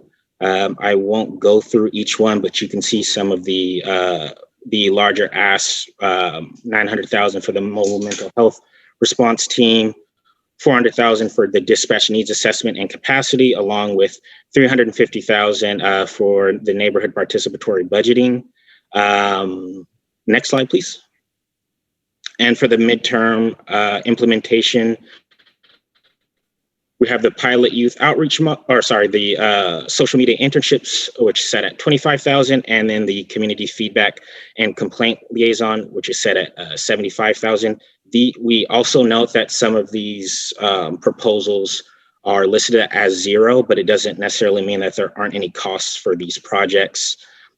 Staff time, work prioritization, and other processes will need to be analyzed to determine the trade-offs for implementing these projects, even though some of them may not necessarily have an additional funding ask. Next slide, please. So for continued community involvement, each of the pilot projects will have an interdepartmental steering committee of city staff. Many of the workshop participants and other community members have expressed a desire to stay involved. Some of the possibilities include community involvement on implementation teams, especially for projects targeting community relationships and trust building, community oversight of pilot projects, and as City Manager McAdoo mentioned earlier, for those that want to be involved or offer feedback on the process, please email community@hayward-ca.gov. We really do want to involve the community members as much as possible moving forward, as these proposals will directly affect them. Next slide, please. And then next steps, we'll receive feedback from the Council Budget and Finance Committee tonight, and along with additional analysis, we will present to City Council on May 18th during the budget work session. We are hoping to use the feedback to support project implementation, provide more accurate estimates of staffing and funding requirements, methods to measure project success, develop project update report outs to council and the public, and then how to continue to engage with our community in solution development and gain insights from a diverse range of residents. We have noted that everyone may not be accurately represented from the work we did last summer and during this process. So we do want everyone to have an opportunity, or as many people as possible to have an opportunity to help on solution development. Next slide, please. And from there, I will open it up to questions. Mayor, I just wanted to indicate that because there's so many different people and different people who might be responding, I'm going to try and, the team decided that I would try to facilitate. I have a list of the team leads, and I'll try to sort of field questions and then pass them along to the appropriate people to respond. And then if there are the presenters from the teams who want to speak or want to add any comments, or if anyone wants to add comments, to just raise their hand so I can make sure to keep track of that. Yes. Okay. That's good. So I guess we'll take questions as they come. So let's see. I don't see that either of my colleagues on this committee have raised their hands, so I'm sure they both would like to speak. Councilmember Lambton, go ahead. Sure. So I have a couple quick process questions, and then, so the first process question is, do you want questions and comments together, Mayor? I think we normally do. Or yes, I want them together, but let's, perhaps you could, if you can divide them up as you speak, and ask the questions, and let's get them answered and then make your comments. That makes sense. Thank you. I'll do my best to do that. And then I know I was a little confused, and this may have been what Mayor Pro Tem Wahab was mentioning earlier. I didn't quite catch on the agenda that it was public comments first. Sometimes we do that in committees, and sometimes we do public comments tied to an item. I don't know if it makes sense to have another maybe short public comment period for anybody who may not have understood that. I don't know if that makes sense or not. I just thought I'd ask. These comments are limited only 2 items on the agenda and submitted in writing prior to the meeting. So it is the usual way we do committee presentations like this, with having public comments on the items on the agenda. I know there have been committees where I have, where I have, when we used to be in the same room during the meeting, and there were, a few people, you can be a little less formal about it. But I think that maybe, I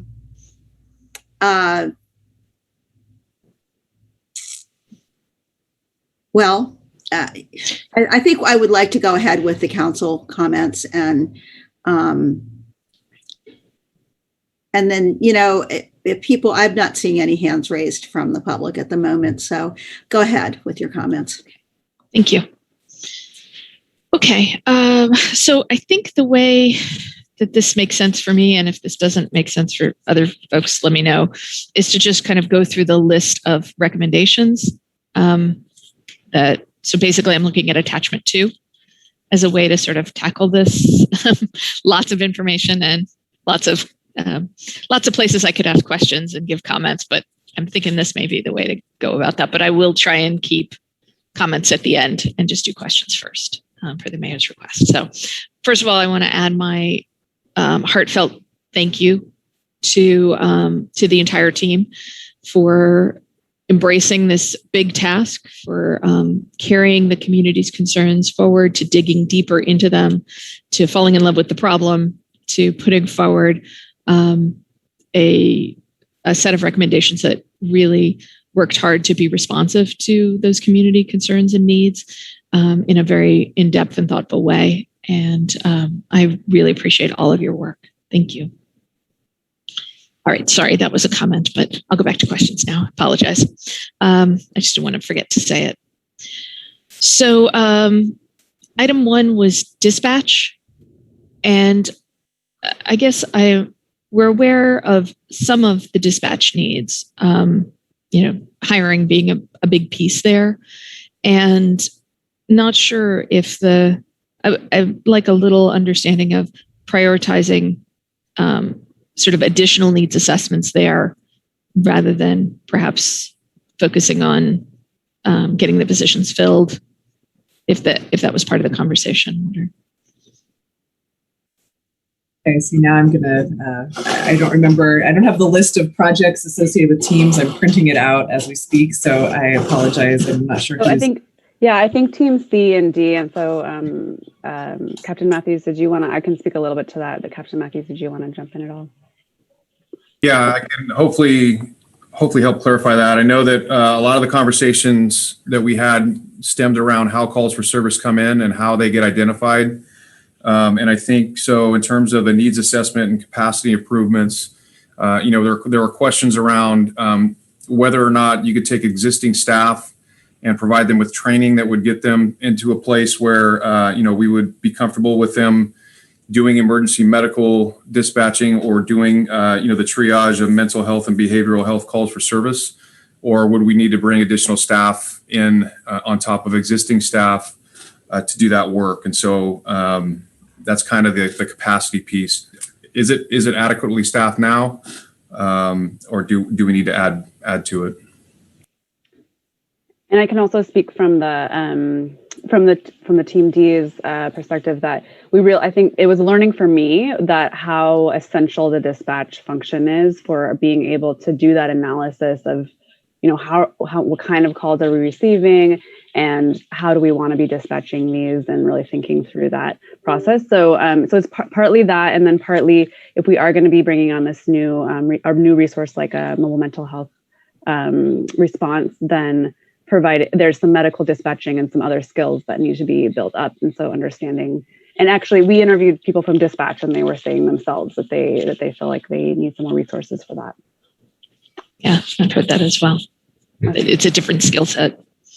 Yeah. Okay. And then the coordinator position that's recommended. That's Team C. Mm-hmm.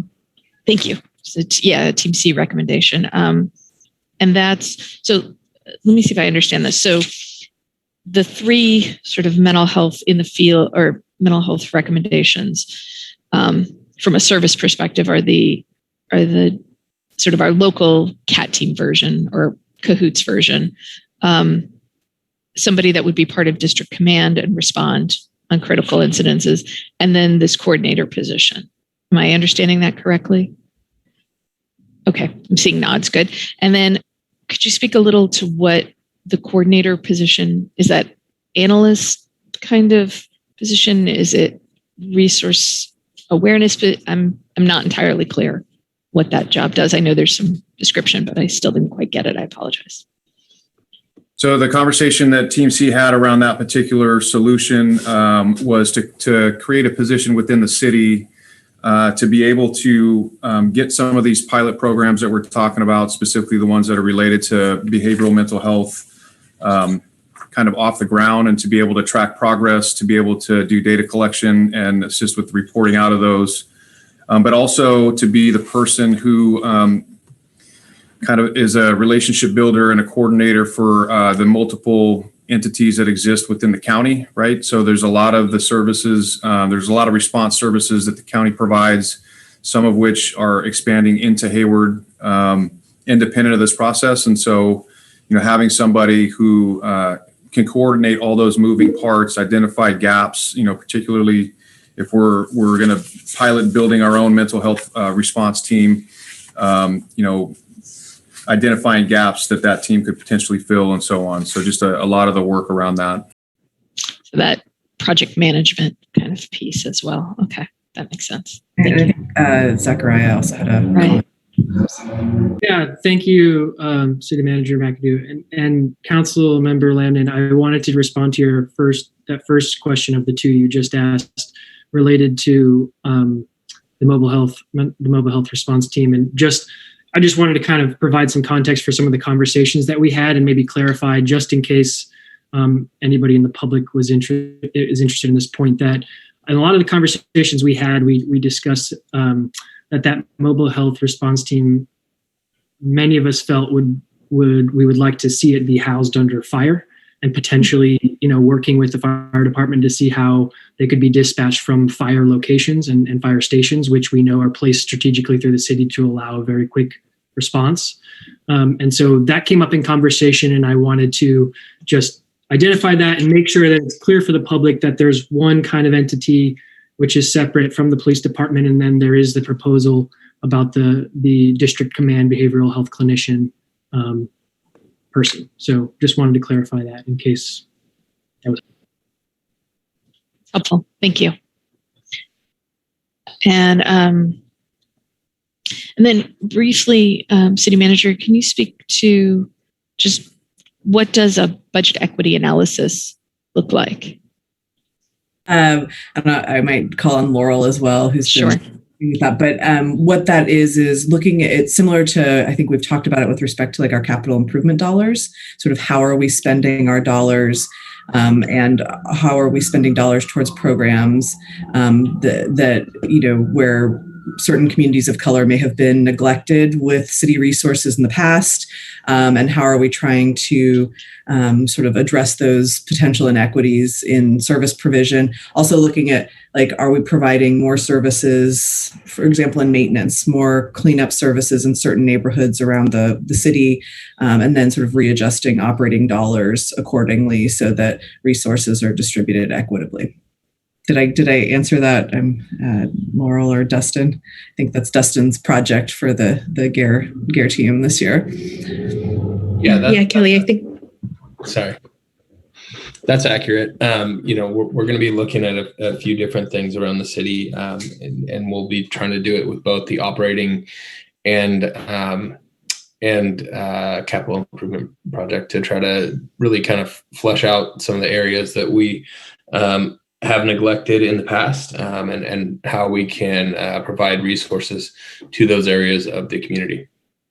I love the example. I'll just went from the city of Oakland when they looked at their road impact, road repairs, is what there is a disparate impact in communities that are lower income because, for example, if they would go through a pothole and burst a tire, the sort of trickle down effects of that burst tire on someone who has a lower income can be potentially more harmful and lead to job loss or housing loss versus someone in the hills who may have more resources and be able to fix their tire more quickly. So that's that's a very concrete example of sort of what you like, the equity lens and looking at sort of what are the disparate impacts in different communities with different income levels. And so I just like that example, so I thought I'd share it. I appreciate that sort of multi-layer of that. And then my last question item was, so this opportunity for people to voluntarily share mental health issues, concerns. Can somebody speak a little bit more to what was intended there or what that's envisioned? That I don't think is on the recommendations for immediate launch. Right. So I believe that was Team C. So I don't know, Brian, you want to speak to that a little bit? Yeah, I can speak to that.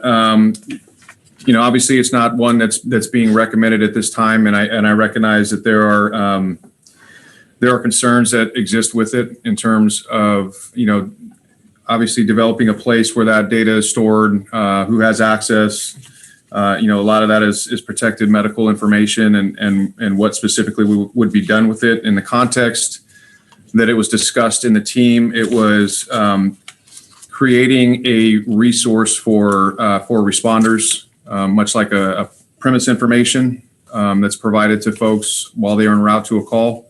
But again, based on the timeline that we were working under and the other priority projects, that we identified, we didn't do any research into the feasibility of this or any further work on it. It was a solution that was presented. And so that's why it's included on the list here. I think, as I understand it, other cities have done something like that. So is why it came up as an idea, but did not sort of gain traction for the top priority list. Looks like Nicholas. You're on. Yeah, there we go. I also wanted to say that for some of the solutions that are on the list, we agreed during the workshop that, in respects to everyone's time and our community members, as well as staff, any, proposals that were submitted or that were created, that we would highlight them in the presentation. Even though we may not have a necessary timeline yet, we did want to bring them to light out of respect of the time and the efforts that people put in. Absolutely. I appreciate that. I just wasn't entirely clear what was there, and certainly, okay. Thank you. It's helpful to know what that was. Okay. So should I go ahead with comments, Mayor? Yeah, I was just going to offer my own answer to that last question of yours, because my understanding of it, and it wasn't well fleshed, really very fleshed out in detail, so I could be wrong, but one of the things that we hear is that, we hear from families, or in a lot of the cases that you read about in other places, for the most part in newspapers, families are very concerned about mental health issues that are affecting their family members and are worried, and they do call the police to help, and sometimes that results in terrible outcomes that we don't want. But my understanding of it would be that, preliminarily sharing some information with obviously proper permission might help get other resources into a situation, like the actual healthcare provider for the the person who is having a mental health episode. That was my interpretation. Now, I could be wrong about that, but am I on the right track there? That just as if families or a person themselves who knows that they could, have mental health breakdowns, would like to share information that might be helpful in a situation like that. Now, again, that would be a really difficult thing. I can see how that would be very, very difficult to track and keep track of. But is that kind of what the thinking is here? So one of the pain points that was identified in some of the empathy interviews was, was gleaned from a family member and a caregiver for somebody who, has a mental illness. And oftentimes they know when a crisis is coming, and they don't have a resource to connect to in that pre-crisis stage. There's really nowhere for them to go, and it's a point of frustration for them. And so what ends up happening is the crisis has to happen, and then they end up calling 911, and then the police respond. And so one of the ideas was, how do we establish, how do we collect information and be able to direct people to resources pre-crisis? So that was a part of the conversation. Okay, go ahead then now. Thank you for the explanation. Yes, definitely. So yeah, that's one of the things that came through to me. there's a lot in the recommendations that I really appreciate and support. One of the things that came up, and I think a few of them, is this resource need. And, I'm wondering if it makes sense to have a contract. I don't know if a contract is needed, an additional allocation to 211, but the idea that, as I understand it, currently somebody, an officer in the field, whether they be armed or unarmed, can push a button and be in instant contact with dispatch or other folks. If I say this wrong technically, feel free to correct me. But that idea to have that same sort of push button connection to 211 to say, look, I've got a family member who is looking for XYZ resource. I know when I've done ride-alongs, that's actually a role I've filled because that's my background. And on the one hand, I definitely want staff to have that. And assignments change. And so it feels like from the community, having been one of the people that tried to help staff learn that whole Rolodex and develop the relationships between providers. Oh yeah, you're going to call Brenda at Krill and she's going to connect you to the accessible housing information, et cetera. That, maybe there's another way to get at that. And some of it is this central care list or central care coordinating conversation that we talked about, more related to the Let's House Hayward. But some of it may be using the resources we have on hand, either nonprofit providers or 211, to try and brainstorm. I know, not entirely sure how that works out, but I feel like that needs to be in this consideration potentially. And if it's already been considered by the team and tossed, I'm happy to have that feedback. And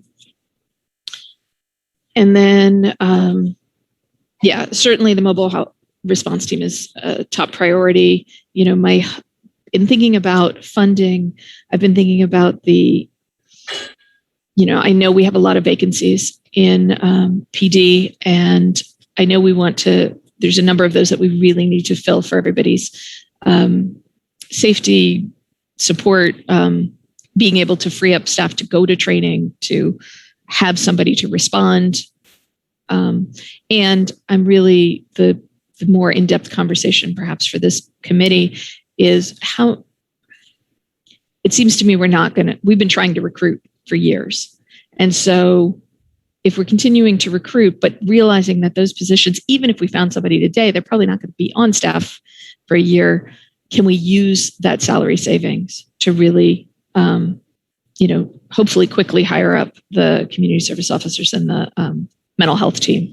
And that mental health team, whether it's housed in fire or PD, is able to respond without patrol needing to be there. I understand that's a major problem with the current CAT team, and that it works differently for cahoots. And that's the model I hope we're moving to, is that we really, and yes, it may be a little riskier to not have it be officially safe all the time, but there are lots of professions that walk into crisis.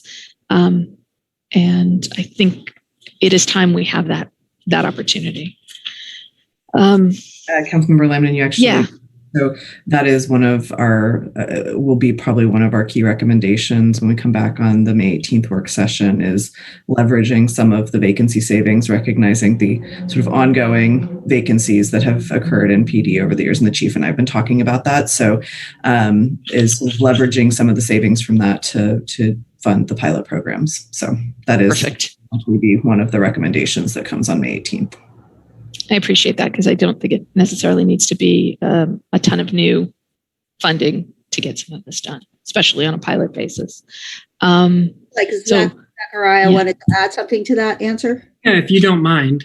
We did discuss this also in our group, in our team, and then also in sort of broader group context. And in terms of our task, really wasn't thinking too much about the budget, but I think I'll share this just because I do think it's useful in context. So some of the thoughts we did have about the mobile health response team for funding was exactly what City Manager McAdoo was just sharing, that's a lot of us on the team felt the same way. And I also wanted to add, similarly for the clinician position in district command, I spoke to several community members, and our group has kind of had this conversation through different meetings of all the different types of meetings we had for this workshop process. And some things that came up would be considering, basically 3 different alternatives for how that position would be filled. It could be like contracting out to a nonprofit, contracting or doing an MOU with the county, or having like an in-house person. There are also ideas that came up about having that person in district command that's like housed physically in district command, but actually reports to fire or someone other than the police department. And I think the real concern there from some community members, and what came up in our group, were the concerns around, just folks feeling uncomfortable with like anything that is going to contribute to expanding the police budget beyond its current state. And so using those vacancies to fill all those different positions if possible. And I understand, obviously, the chief was on the call earlier. I know that the budgeting is pressing, but I did want to share that these are some things that we did talk about, and community members did have views on this, and those are what they are. So happy to answer any follow-ups. But thank you. Yeah, I did see that and appreciate the context. And I think having somebody in the district command makes a lot of sense, and making sure that person has equal voice in the decisions. I understand that there's tactical decisions, and we've seen in incidences that people have different reads on a situation, and being able to have enough time to really fully hear that, so that the response really reflects that expertise as well, is everyone's expertise. And then in terms of the training curriculum, I think there's an opportunity there to maybe have that be like topic. Certainly it's interesting to have it reviewed broadly, the curriculum reviewed broadly. And I acknowledge the post considerations in that, but maybe to focus on one topic, and communication is one of those things. I remember looking at one of the body cam videos and realizing that what PD was asking for, which was their training to ask in this way, I'm not faulting that, was received by me, who had never been in that situation, completely different than would have been expected. And that opportunity to hear, this is how I'm coming across, this is how I'm being received, is really valuable. And so it seems to me that could be a really good test case for this co-curriculum development. And then lastly, I just wanted to, I'm excited to see internship opportunities, whether they're whether they're crisis response internships or the community relations. And I know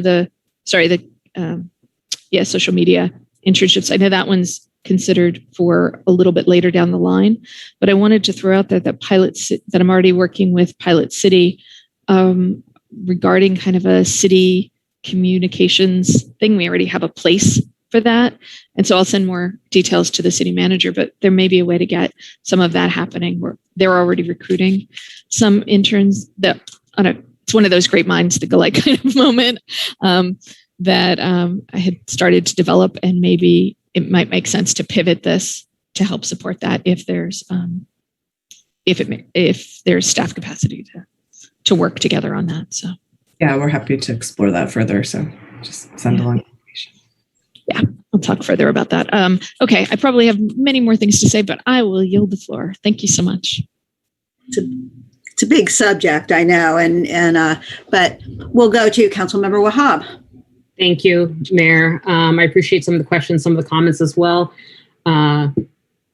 So I do want the public to understand that this is a very heavy topic, in the sense that we have several attachments and dozens of pages that I do feel that it's appropriate and important to read.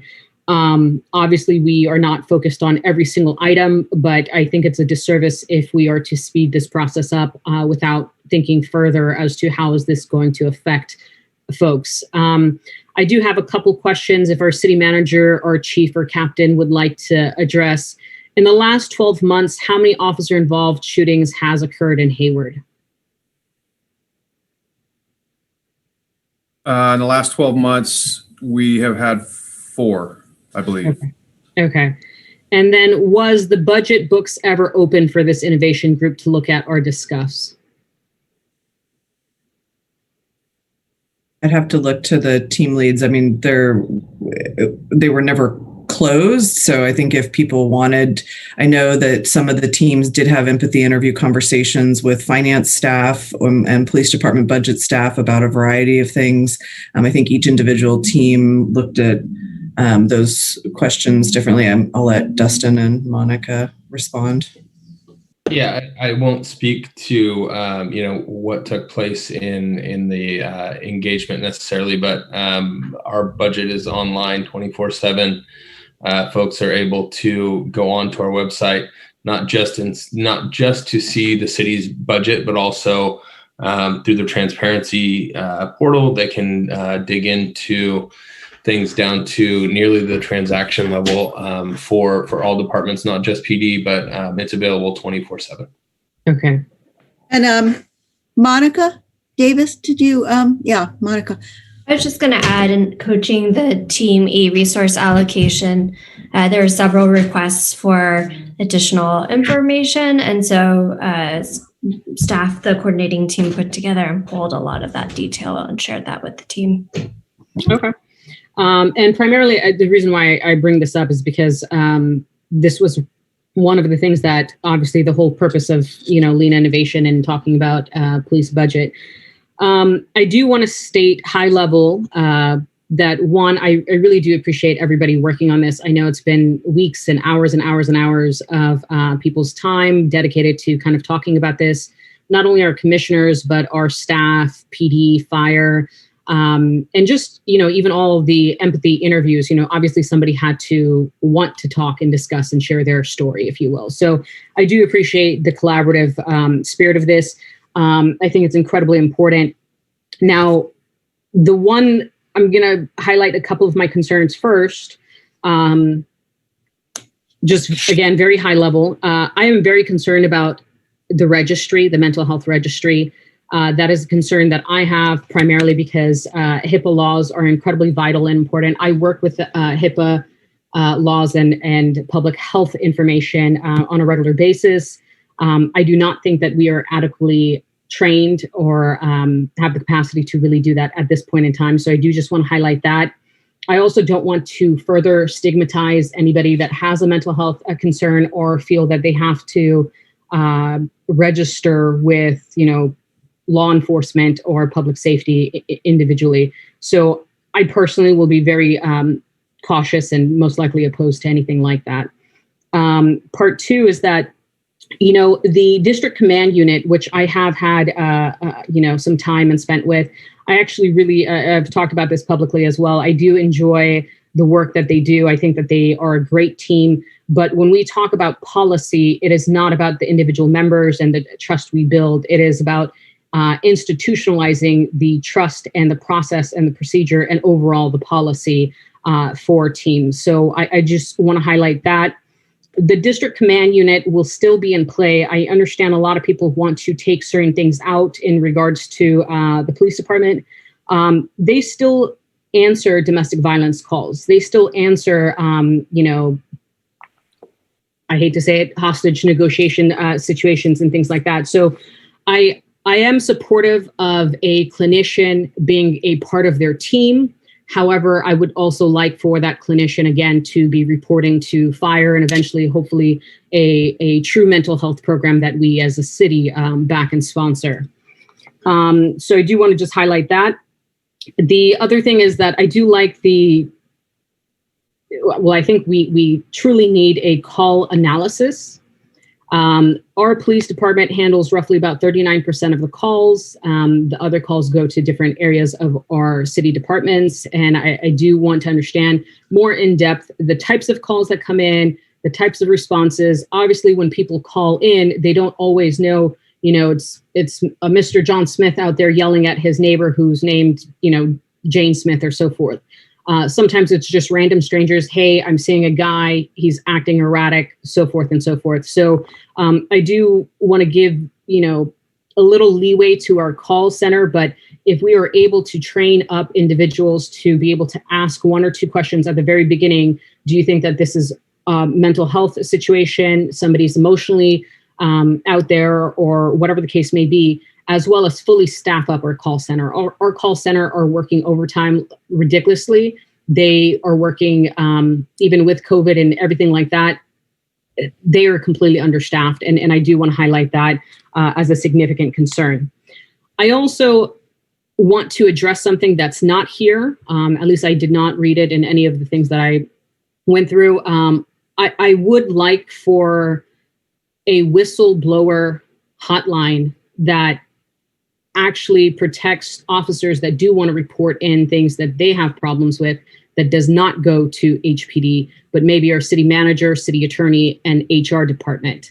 I have a friend who is a police officer for 20 plus years and stated that this is actually a very big concern that has not been addressed within police departments throughout the nation, to be honest. So looking into allowing for officers to correct bad behavior. We see it on the news all the time that, the conversation, the rhetoric is good cop, let's bad actors play and so forth. So I do just want to talk about that a little bit. I do have a question in regards to investigations. Police, to me, we're always going to need to see what happens to the crime that occurs in our city, the investigations, the follow-up. How many crimes have we solved, out of the reported property theft, after the reported car break-ins? I would like, and again, I think you guys know this, I'm really into metrics. I don't see enough metrics as to the outcomes. We have, this many, break-ins happened, but nothing in regards to the follow-up as to how effective are we actually following some of these crimes. So I do want to highlight that. And I hope that we continue to see that. And that's my expectation of our police department. As well as HUSD. HUSD did vote more recently in this last, I want to say, year or so, to not have school resource officers. I don't want to repackage one of these plans and say we're going to go back into the schools via some other method. If HUSD does not want us in their schools, we should not be in their schools. And I would like to highlight that as much as possible. Trust, again, is not through just education. Everyone knows what an officer, for the most part, does. Trust is built on making sure that we can actually feel comfortable engaging with an officer as to the outcome. And that's obviously with the things that are happening in our city, hence the multiple officer involved shootings and so forth. So I do want to highlight that. I also want to highlight the fact that we need a resolution for fiscal year 2022, if anything is to be ongoing and long-term plan.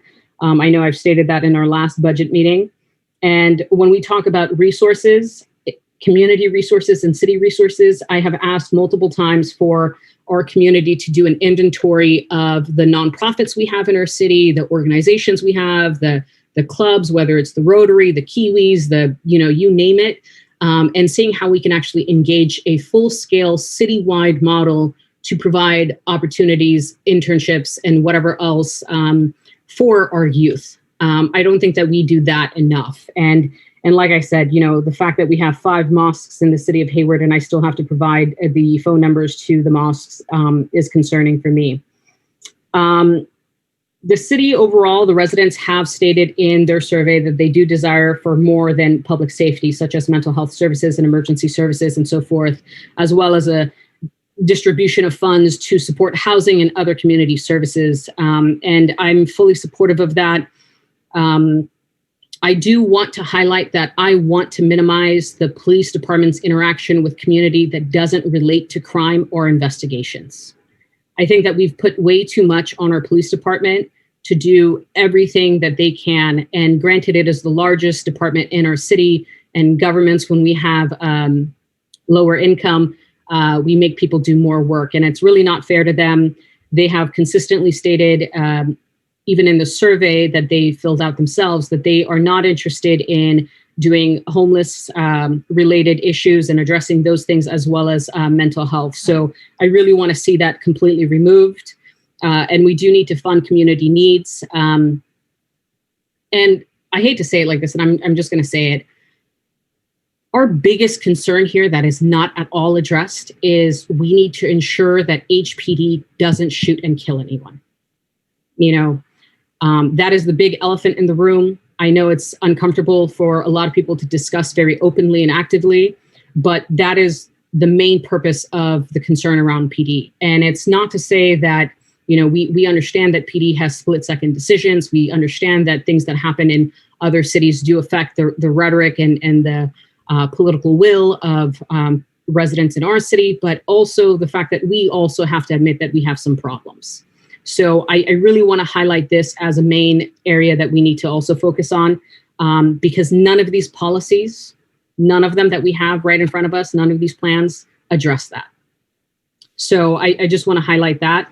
And then the call center, obviously you guys know I want to remove it from PD and make it very robust, train staff, and have the police department, work with the fire department to ensure that it's workable for both. 311 is still a concern for me because the immigrant community will not know 311 nor 211. For example, I've asked my father, he's been in this country for 40 plus years, and he is unfamiliar with 211. So it's going to take a great degree of education and promoting that. Another policy, if we are going to talk about policies, is potentially even how we hire our PD. If we are going to hire people with 4-year degrees, and things like that, as well as the tools they have. Have we actually really looked into different tools that are non-lethal besides the weapons that we have at play? So I do want to highlight that. But as far as the Plan A, Plan B, and Plan C, I will say consulting for item number 1, consulting from the CAHOOTS model is important. They do have options out there that they provide consulting services. I think this is important both for the overall program for the mental health and mobile health response team, as well as the call center. I do want to say that I do support the mobile mental health response team.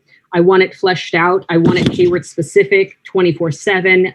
And I know a lot of us I've heard at least that the county is supposed to provide mental health services. Well, the county is also supposed to provide a lot of the housing services. They are the ones that get our tax money from the A1 bond measure, but we are the ones that do the housing locally. So I do just want to highlight that. I want it very Hayward specific. And the district command behavioral health clinician, like I said, I think that it's good, but the reporting definitely needs to be with fire. Mental health and other services shouldn't be with PD. And then let's see what else. The expanded shelter options and outreach. I 100% agree with this. I think Let's House Hayward is a good start. But then also making sure that we have competition amongst the nonprofits to see who's doing a good job. Sometimes, people get comfortable with the fact that they have a contract and so forth. So I do just want to highlight that. And let's see, community services officers. I would like to see a little bit more as to what this is going to look like. Who they report to is of interest to me, how they collect the information, what type of training, how do we ensure that these individuals can be held accountable, privacy is maintained, things like that. But I also think a community services officer, and I appreciate the fact that it says unarmed, they should also be providing community needs in general. This can be our internal focus of, hey, I need housing. Okay, let's go to your community services officer. I think that is kind of something what I'm looking for with this model. Japan has a great model. I do want to highlight them if you guys ever are interested in looking at it.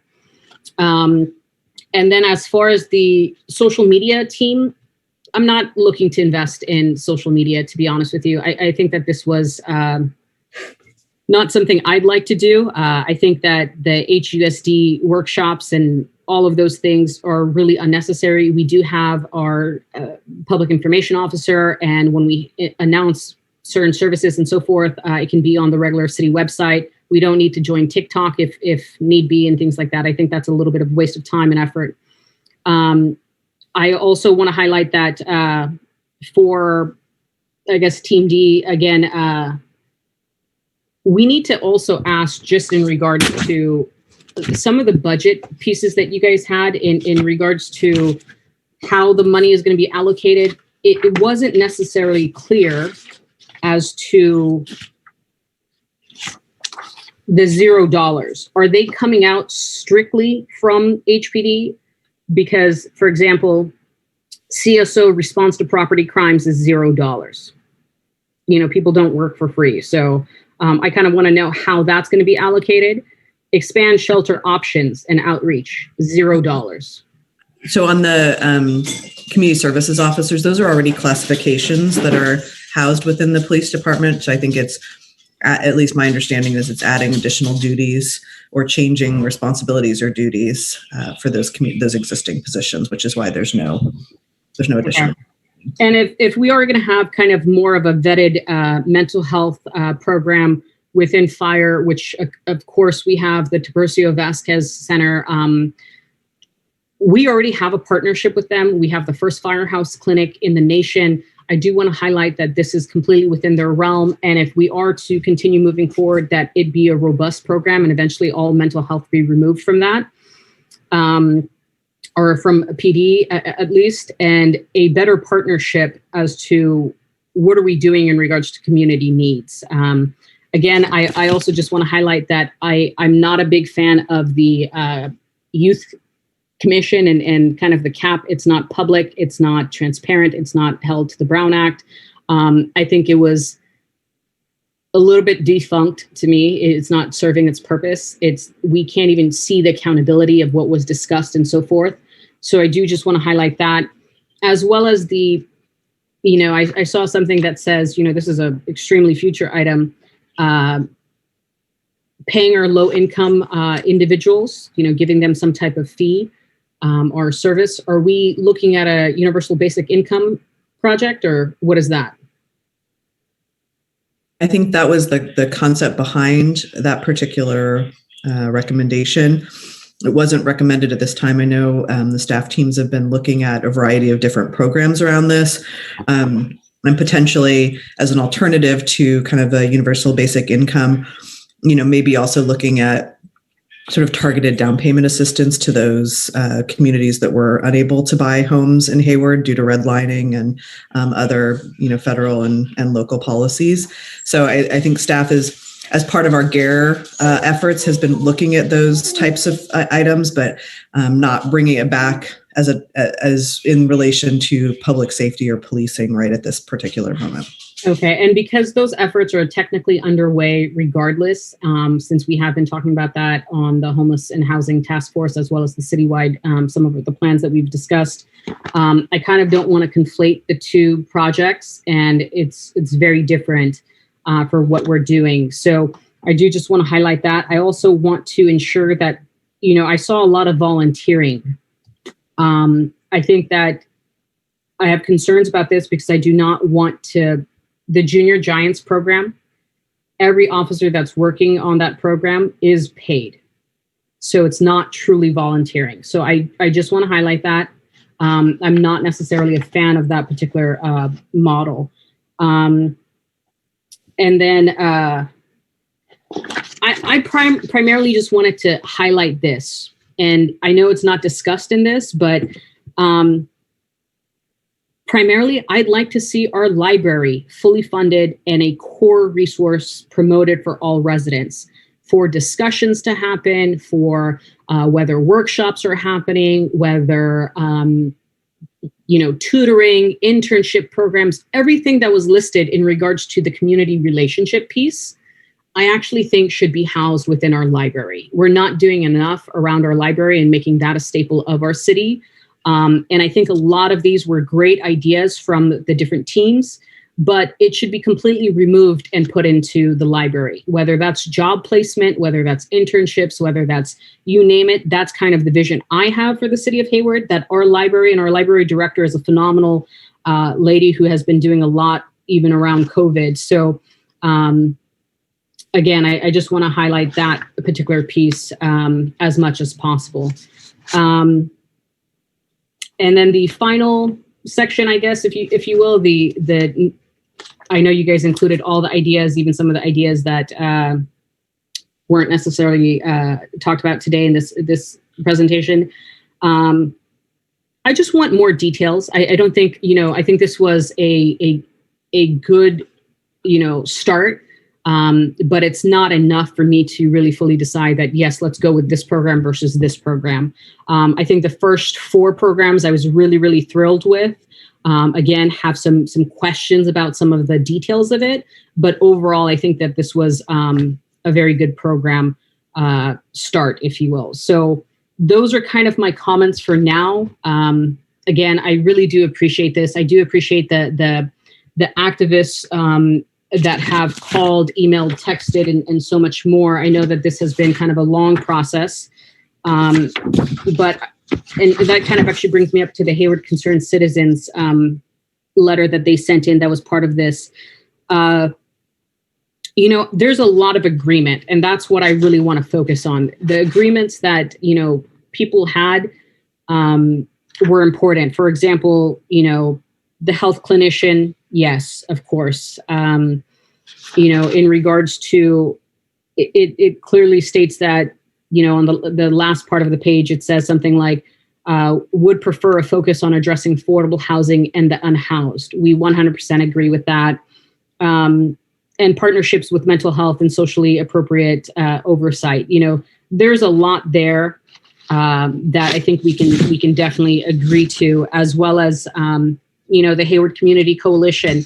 A lot of the work that they've been doing is pretty much some of the things are presented, and obviously there's more to do. So I really just want to give kudos to the community activists in our city. Your input is incredibly valuable to this process, and I know that this is something that everyone wants to see significant change in. And at the end of the day, we need to reevaluate our priorities and how we do policing, and that's the main point of this conversation. So thank you. Sorry. No, that's not a comment on you. Thank you for your comments. So I will just start by first of all saying thank you to all the participants. What an amazing body of work for such. Oh, I'm sorry, Zachary. Yeah. Zachary, did you want to say something? I apologize to interrupt you, Mayor. I didn't mean it. I just wanted to elevate a point of that our group had discussed that came up in Councilmember Wahab's comments, and I wanted to say, our group I thought a lot about police violence. That was kind of the core, and we absolutely agree and think that that was the chief sort of issue that we were thinking about in relations to homelessness and mental crisis response. And so I just wanted to reiterate from our presentation some of the figures, that these kinds of proposals, like we know evidence suggests, they'll lead to reduced injury, reduced violence, reduced use of force, and specifically reduced deaths, most importantly. In LA County alone, for that program, the LA County Sheriff's Department admitted that at least 8 people would have died at the hands of police officers had their sort of MET program not been implemented. And so I just wanted to reiterate that, and I appreciate you elevating that, Councilmember Wahab. It's such an important issue, and I think should be the focus of our work here. And we did think so much about that, and that's the core of our proposal and what it's aiming to address. And I appreciate that, because the number one reason of removing mental health and homeless calls from the PD is primarily because they are our most vulnerable community members. They don't have a lot of resources or family support or whatever the case may be. And they are largely, the victims of, shootings and, incidents like that. So I do want to highlight that. I also want to highlight the fact that, it doesn't solve the big picture in what we want to do regarding officer involved shootings. And I think that we need to do more. We are not, free to say that we don't have these problems in Hayward. We absolutely do. The 2 policy recommendations that were listed that, we don't do, the carotid hold, as what I'm, educated on stating, we didn't do that out of the goodwill of, improving our public safety. That was specifically a request from Governor Newsom. And I do want to highlight that we need to do more in regards to the post training as well. We don't have jurisdiction over post, so I do want to highlight that. And again, we need to do a lot more. And the areas that we have no control over, we have to admit it and potentially write to our legislators and even more to kind of highlight those things. All right. I think I recall that our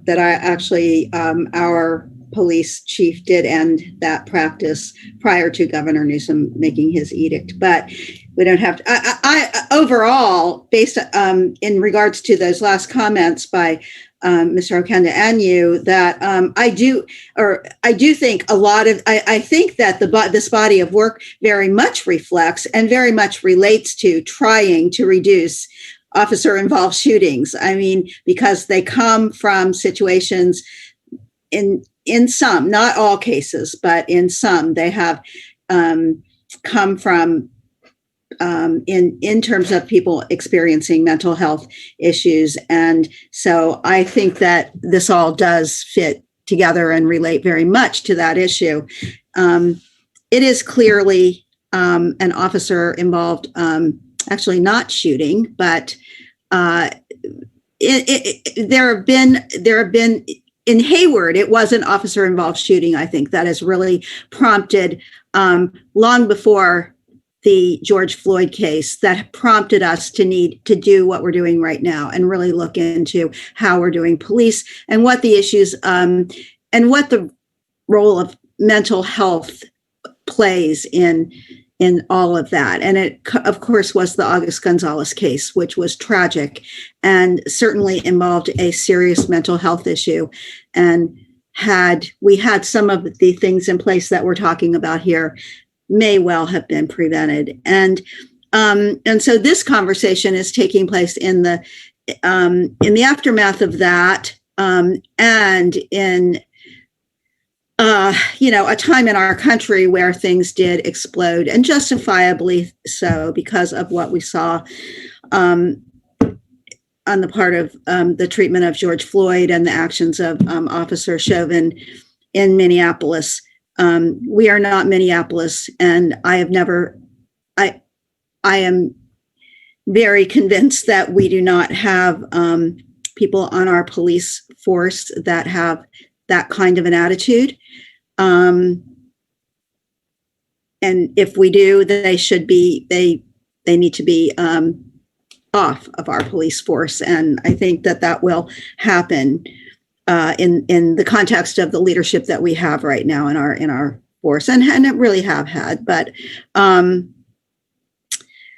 we, it makes me sad that that some have taken a very angry and hostile approach toward our police department. We need our police department. We need them to help in solving a lot of the problems that exist in our community. But it is also clear that they shouldn't be charged with fixing things that lead to the need for their services. We are in charge of that, and we need to really look at how we can lessen the need for policing in other ways that don't actually involve police. I think that you see in the in the survey and in the comments that we have gotten that our community is divided on whether the police are really bad and should be shoved aside and punished and reduced in their in their budget, and people who do not believe that, and who believe that they want to see more presence of police in their communities because they do feel unsafe and there are crimes that are happening.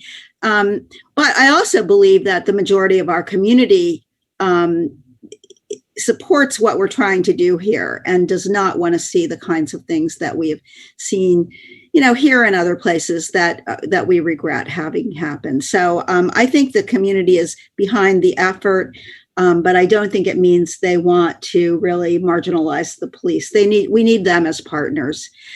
Even on the mental health issues, consider when somebody experiencing a mental health crisis has a weapon and is intending to harm other people.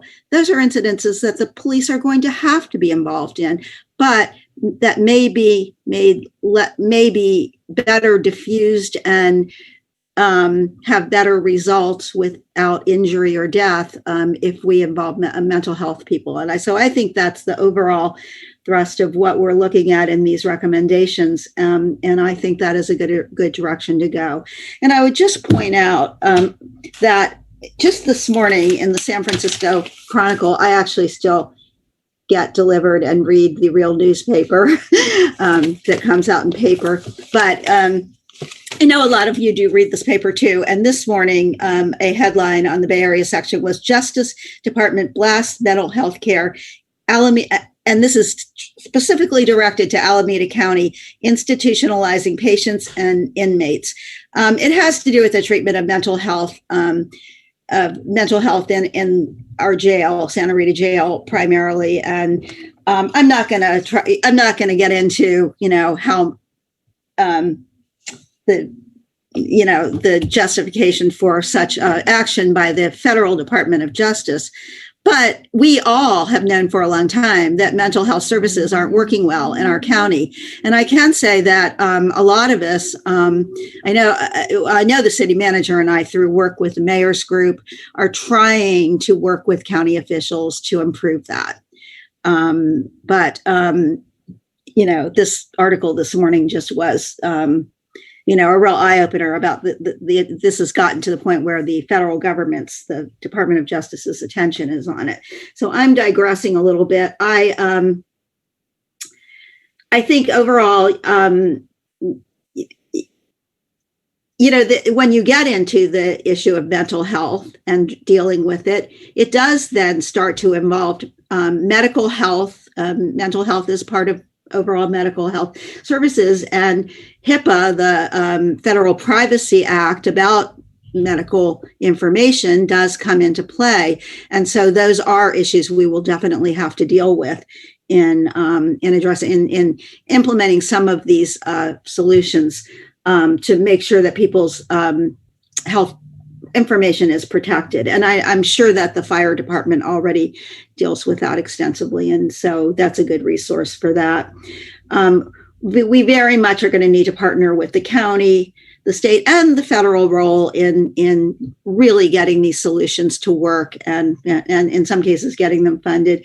And finally, I'll just say that as far as my opening comments here, that there is a significant role played by the presence of guns in our society. And we have not done a lot around this issue in Hayward. But I would like to see us have a little more information as a council about the prevalence of guns in our city, the availability of guns in our city, and what we can do to reduce that availability so that everybody doesn't have a gun.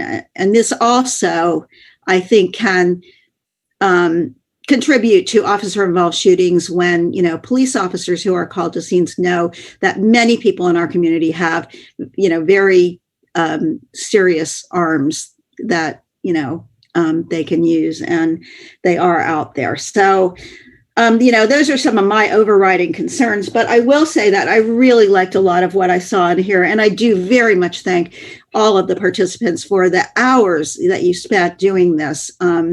This was a huge ask of the people in the community who are not getting paid to put this time in. And we've heard from some of them, but not all of them tonight. But to every one of you who participated in this, we do really thank you. You are doing outstanding community service. So I'll just go down some of the proposals I really like. I think the youth internships, and I think that especially with I don't know, social media is a key communication tool. Not everybody reads the newspaper like me anymore, and we know that in our own city operations, and we're asked all the time to get the word out more. So I like involving young people in doing that in our media and community relations department. I absolutely like the idea of having community service officers do more of the nonviolent related type of enforcement. These are the quality of life concerns in many cases that are that we as council members get a lot of calls about, and they're really civil actions. And I think and I think we need to really look at what of these can be taken over by non-sworn officers to enforce some of these quality life issues that we have. I will say that I have been an advocate of automated, camera controlled speeding enforcement. There's a bill in the state legislature that we shared with the rest of the council, a letter I wrote to the author supporting it, although it's just pilot programs. But, that reduces, first of all, it's a huge issue among the residents of our city that people are speeding everywhere. And we don't have the police to enforce it, and maybe it doesn't need to be something that sworn officers enforce. And if we were able to do it with cameras, I think we could reduce the incidence of it a lot. Let's see. Absolutely agree with Councilmember Hobbs' point about the data collection and analysis, and particularly in terms of the calls, but also this is going to be very important in helping us analyze outcomes in regards to racial equity. And also, I think that considering racial equity and concerns about the community in hiring police officers, that we need to really look at that recommendation. And I think there's a lot there that could be helpful. The neighborhood participatory budgeting process. We have on the books, I don't think it is used very often, but we have a small neighborhood grant program that I know a community I lived in had used at one point to do something that they felt would be helpful. And I think other communities have, but that could be a model for this kind of, and we take our city hall team out to various neighborhoods, or we did that prior to COVID. We've had a couple of attempts to do that online, I think, in the last year, but we will get back to that. And so I think that they're, giving members of a neighborhood the chance to giving them some grant money and saying, you decide how you can use this to fix the problem that you're talking about. So those are basically I think you're on a very good track, and we've mapped out a plan here where we could actually start implementing some of these programs very soon, and I hope that we do that. And I just like to say that in all of this, and I do think one of the heartening things is that these policy innovation workshops were conducted with people definitely respecting others and respecting different points of view. And that's how I would like to see this conversation continue as we move forward. So thank you. And with that, and Zachariah, you have your hand up again. I apologize. I know I've taken a lot of time to speak, but I just in the sentiments that you just raised, Mayor, I wanted to also say from my experience, I'm really grateful for this process. There were ways that it exceeded expectations and ways that it didn't meet expectations. And that's the mess of a process like this and doing it for the first time. And I just wanted to say, I know what you just said, that our group, our team, we have a really solid camaraderie. I think getting to know staffs from fire, from PD, going out and joining them in the work that they're doing, it really, it was a really valuable experience. And I think that leads me to want to just, end on this note. I personally, and I know so many members of the community and other participants would love to be a part of the implementation process, because I know that my relationships with our team members is going to be ongoing. I'm already talking to Sergeant Faye Maloney with the Community Policing Unit, and I want to continue to do that work. And to the extent I can be involved in other members of the community can, be used as an asset in implementation. As Councilmember Wahab mentioned, defining metrics, identifying those things that we really want to measure success in these different areas. Like, I just hope that the council will use us as assets and tools. And I wanted to leave it there that, again, I'm just really grateful for being able to participate. And thank you so much to our team and to the rest of staff and the community members that participated, because it was a huge chunk of time. And we all, I feel like, took a good step together. So thank you.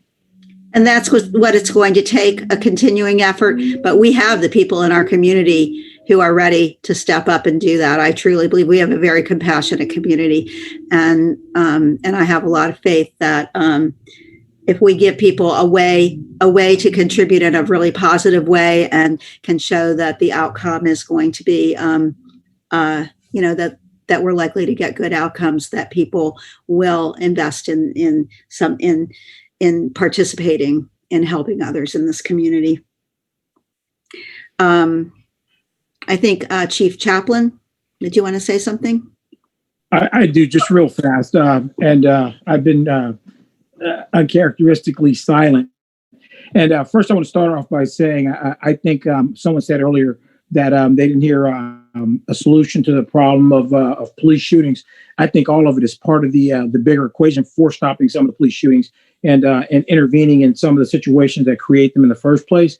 And I just want to highlight and thank, first of all, the City Council, members of HACOCO, the Hayward Concerned Citizens Community Advisory Panel, and just the community at large. We are all part of that solution to this problem. It's not going to solve itself. It didn't create itself. And I think we all are part of it. And when I listen to some of the situations, I think this entire meeting is about interrupting what leads to some of these tragedies that occur in our communities. So I just want to thank everyone for their input.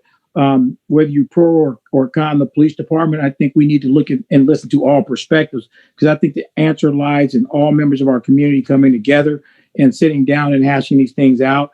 And I think for the first time, you're looking around the table and you don't see all blue. You see a whole lot of different mixtures of members of our community sitting around the table, having say-so and input into this. And to Zachariah's point, it's not going to be a process that's not going to be right with challenges and issues. But I think the fact that we're doing the heavy lifting now is important.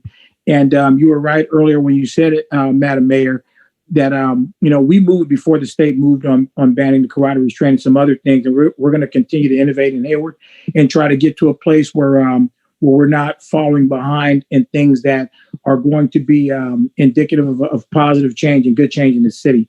We're trying to stay in front of it and try to get in front of it. So I just want to say I want to thank everyone that's put the hours in this work. I know a lot of folks that are popping up on these squares on my feed here have been working and burning the candle at both ends, and their hearts are really into this thing. And I think you all should be commended. And we're not at the end of this journey. I don't even think we're in the middle. I believe we're at the beginning of it. It's going to be a long journey, and I appreciate all participants in this. And I'm jumping in with both feet, and I'm willing to listen to any solutions that anyone has that can get us to the finish line in this thing. So thank you all. I appreciate you, and you are definitely part of the solution to this. Okay. Councilmember Wahab. Thank you. Thank you, Chief. I appreciate your words, and yes, I was waiting for you to say more. I think we've talked a lot about this and haven't heard much from you in the last couple months. So I'm glad that you shared your final points. I appreciate the fact that you want to be kind of leading the city ahead of the times, if you will. I do want to highlight that I think that some of the things that we need to definitely discuss is basically use of deadly force and opportunities to find alternatives, specifically alternatives that work and, people don't make mistakes and things like that. And I think that's something definitely I'd like to hear from you as the leader of the, police department to, potentially raise to us. Also just want to highlight in regards to violence in general. It's not something that is comfortable to see, and we see it a lot on different news, areas and so forth. And I just want to highlight that, the community groups that have been speaking out, that is their primary concern, right? is making sure that all community members are safe. So therefore, proposals here of fund a mental health crisis response team, that is definitely something I fully support. You know, the 911 center moving away, fully support, and obviously funded and so forth. And addressing kind of the needs of society, whether it's, housing, which I'm very proud that the work that we're doing on the homeless task force and hopefully continue to be doing more there. But as well as, like I said, jobs, internships, some of the proposals here, I like the thought behind it, but it doesn't all have to relate to, policing. It's basically larger of what we can do for our society. And if we have our library department kind of initiating how to apply for a job, how to do social media, how to do internships, where they can be a resource, I think that's incredibly important. So I do just want to highlight that. And hopefully, maybe we do have a social services department down the road. So thank you guys all. Yeah. And that's, like you've really pointed out, it is a team approach, and it's going to involve all of our departments. And, I think you had asked about some of the proposals not having a dollar amount, but maybe that's because they are already being financed. And I neglected to say that I really fully support something that's come up both in this and in the Let's House Hayward plans. And that is there's not a one size fits all solution for a lot of people who are without shelter. And we need to add some of those other quivers is that the right metaphor, or repurposing is basically kind of, we have the thought process. It's just, how do we repurpose this to make it work in our city? Well, yes. And the two specific ones that came out in the Let's House Hayward were were supported encampments and car parking, a place where people who have cars or vehicles can park safely, have some services. Those are not easy things, or certainly not inexpensive things to set up, as I know from some of my colleagues in other cities that have done that. But I think those are things we need to add. So it is going to take a coordinated approach by the whole city staff. And I think this was a great effort to come together with different parts of our city team and members of our community. And so it's not over. Madam City Clerk, would you like to have the final word here? I mean, City Manager. Why do I keep doing that tonight? I'm sorry. Mary, very accomplished. I don't mind, She's not even here tonight. I don't know why I do that. No, I want to thank everyone for the thoughtful comments, and just again express my sincere appreciation. I know this was a messy process, and I know it was not easy, and I know a lot of stress, a lot of sort of anxiety around it, and I'm really, that's kind of, this issue is not clean or easy, or, otherwise these issues would have been resolved many years ago. So I think I'm just grateful for the opportunity that these teams allowed for that dialogue. And I hope that will be the way that we approach this moving forward, that there is dialogue and communication, and that we are including all of the stakeholders in the process and trying to hear voices equally in that process. So I just wanted to share that thought. I wanted to just say again, reiterate, we will be coming back to council on May 18th in a work session to walk through the funding recommendations and kind of where we go next with the proposals that you heard this evening. So, to our city manager, I have a quick question for you. The proposals that we have, and granted, like I said, it's many of them and requires a lot of attention and so forth. Are we able to provide a little bit more lead time for residents as well as other individuals that potentially may vote on it, a little bit more lead time to review it, discuss it, process it, number one, and make it a little bit more digestible as we move forward? Because this is not a not a tomorrow type of decision. It's, long term that we're really trying to change things. Can we do something around that? I think, we do have the webpage where we've been posting sort of everything related to this project. And I think we can definitely put the recommendation sheets up there, and I think obviously a link to this meeting so folks can watch this. The staff report should go up there. It's a good spot for like kind of a repository of all of the work that's related to this. And so, I didn't hear any dramatic changes to the project list tonight. And so my thought is, feel free to provide comments. If you have comments on the projects, or if community members, they can send an email to that community@hayward-ca.gov email as well. And staff will be monitoring that email box and can sort of take additional feedback as we go into that May 18th meeting. So happy to. And any potential to remove redundancy as well. Yeah, we can look at that and make sure that we've cleaned up the list. Perfect. Okay, and Councilmember Lamnon, one final comment. Thank you. I appreciate that. Thank you, Mayor. I think the question of community engagement going forward and the need for continued dialogue, there's a couple issues that I know. There's many issues that the group flagged, a couple others that I flagged, like policy conversation around proactive policing, non-lethal tools. There's a couple others in there that I don't have right in front of me, but not tonight necessarily, unless you have a ready answer. But one of the things I'm hoping we can talk about on the 18th is, what does that framework look like to have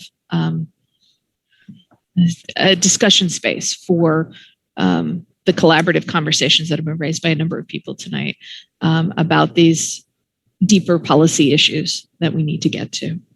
Yeah, and we'll give some thought to that. And I know some of that discussion will occur within some of these projects, like the training curriculum, some of those other projects, but then there's also, I think, an opportunity for that bigger conversation as well. So we'll give it some thought. All right. I see the chief's hand still up, but is that just because you didn't lower your hand? Or did you have something to say? Well, just real fast to the point that was just raised by the council member, we are actively exploring outside training options as we speak. Some of them have been brought up by members of the community. And so stay tuned for that. All right. Stay tuned for the continuation of this very interesting discussion tonight. And again, thanks to everybody who contributed to it. And we will next take it up, I believe, May 18th. Is that what you said? At the City Council. Thank you, everyone. And with that, we are adjourned, I think. Thank you. Bye. I hope nobody has any announcements. You don't, do you? We are adjourned. Hear you, Mayor. The recording has stopped.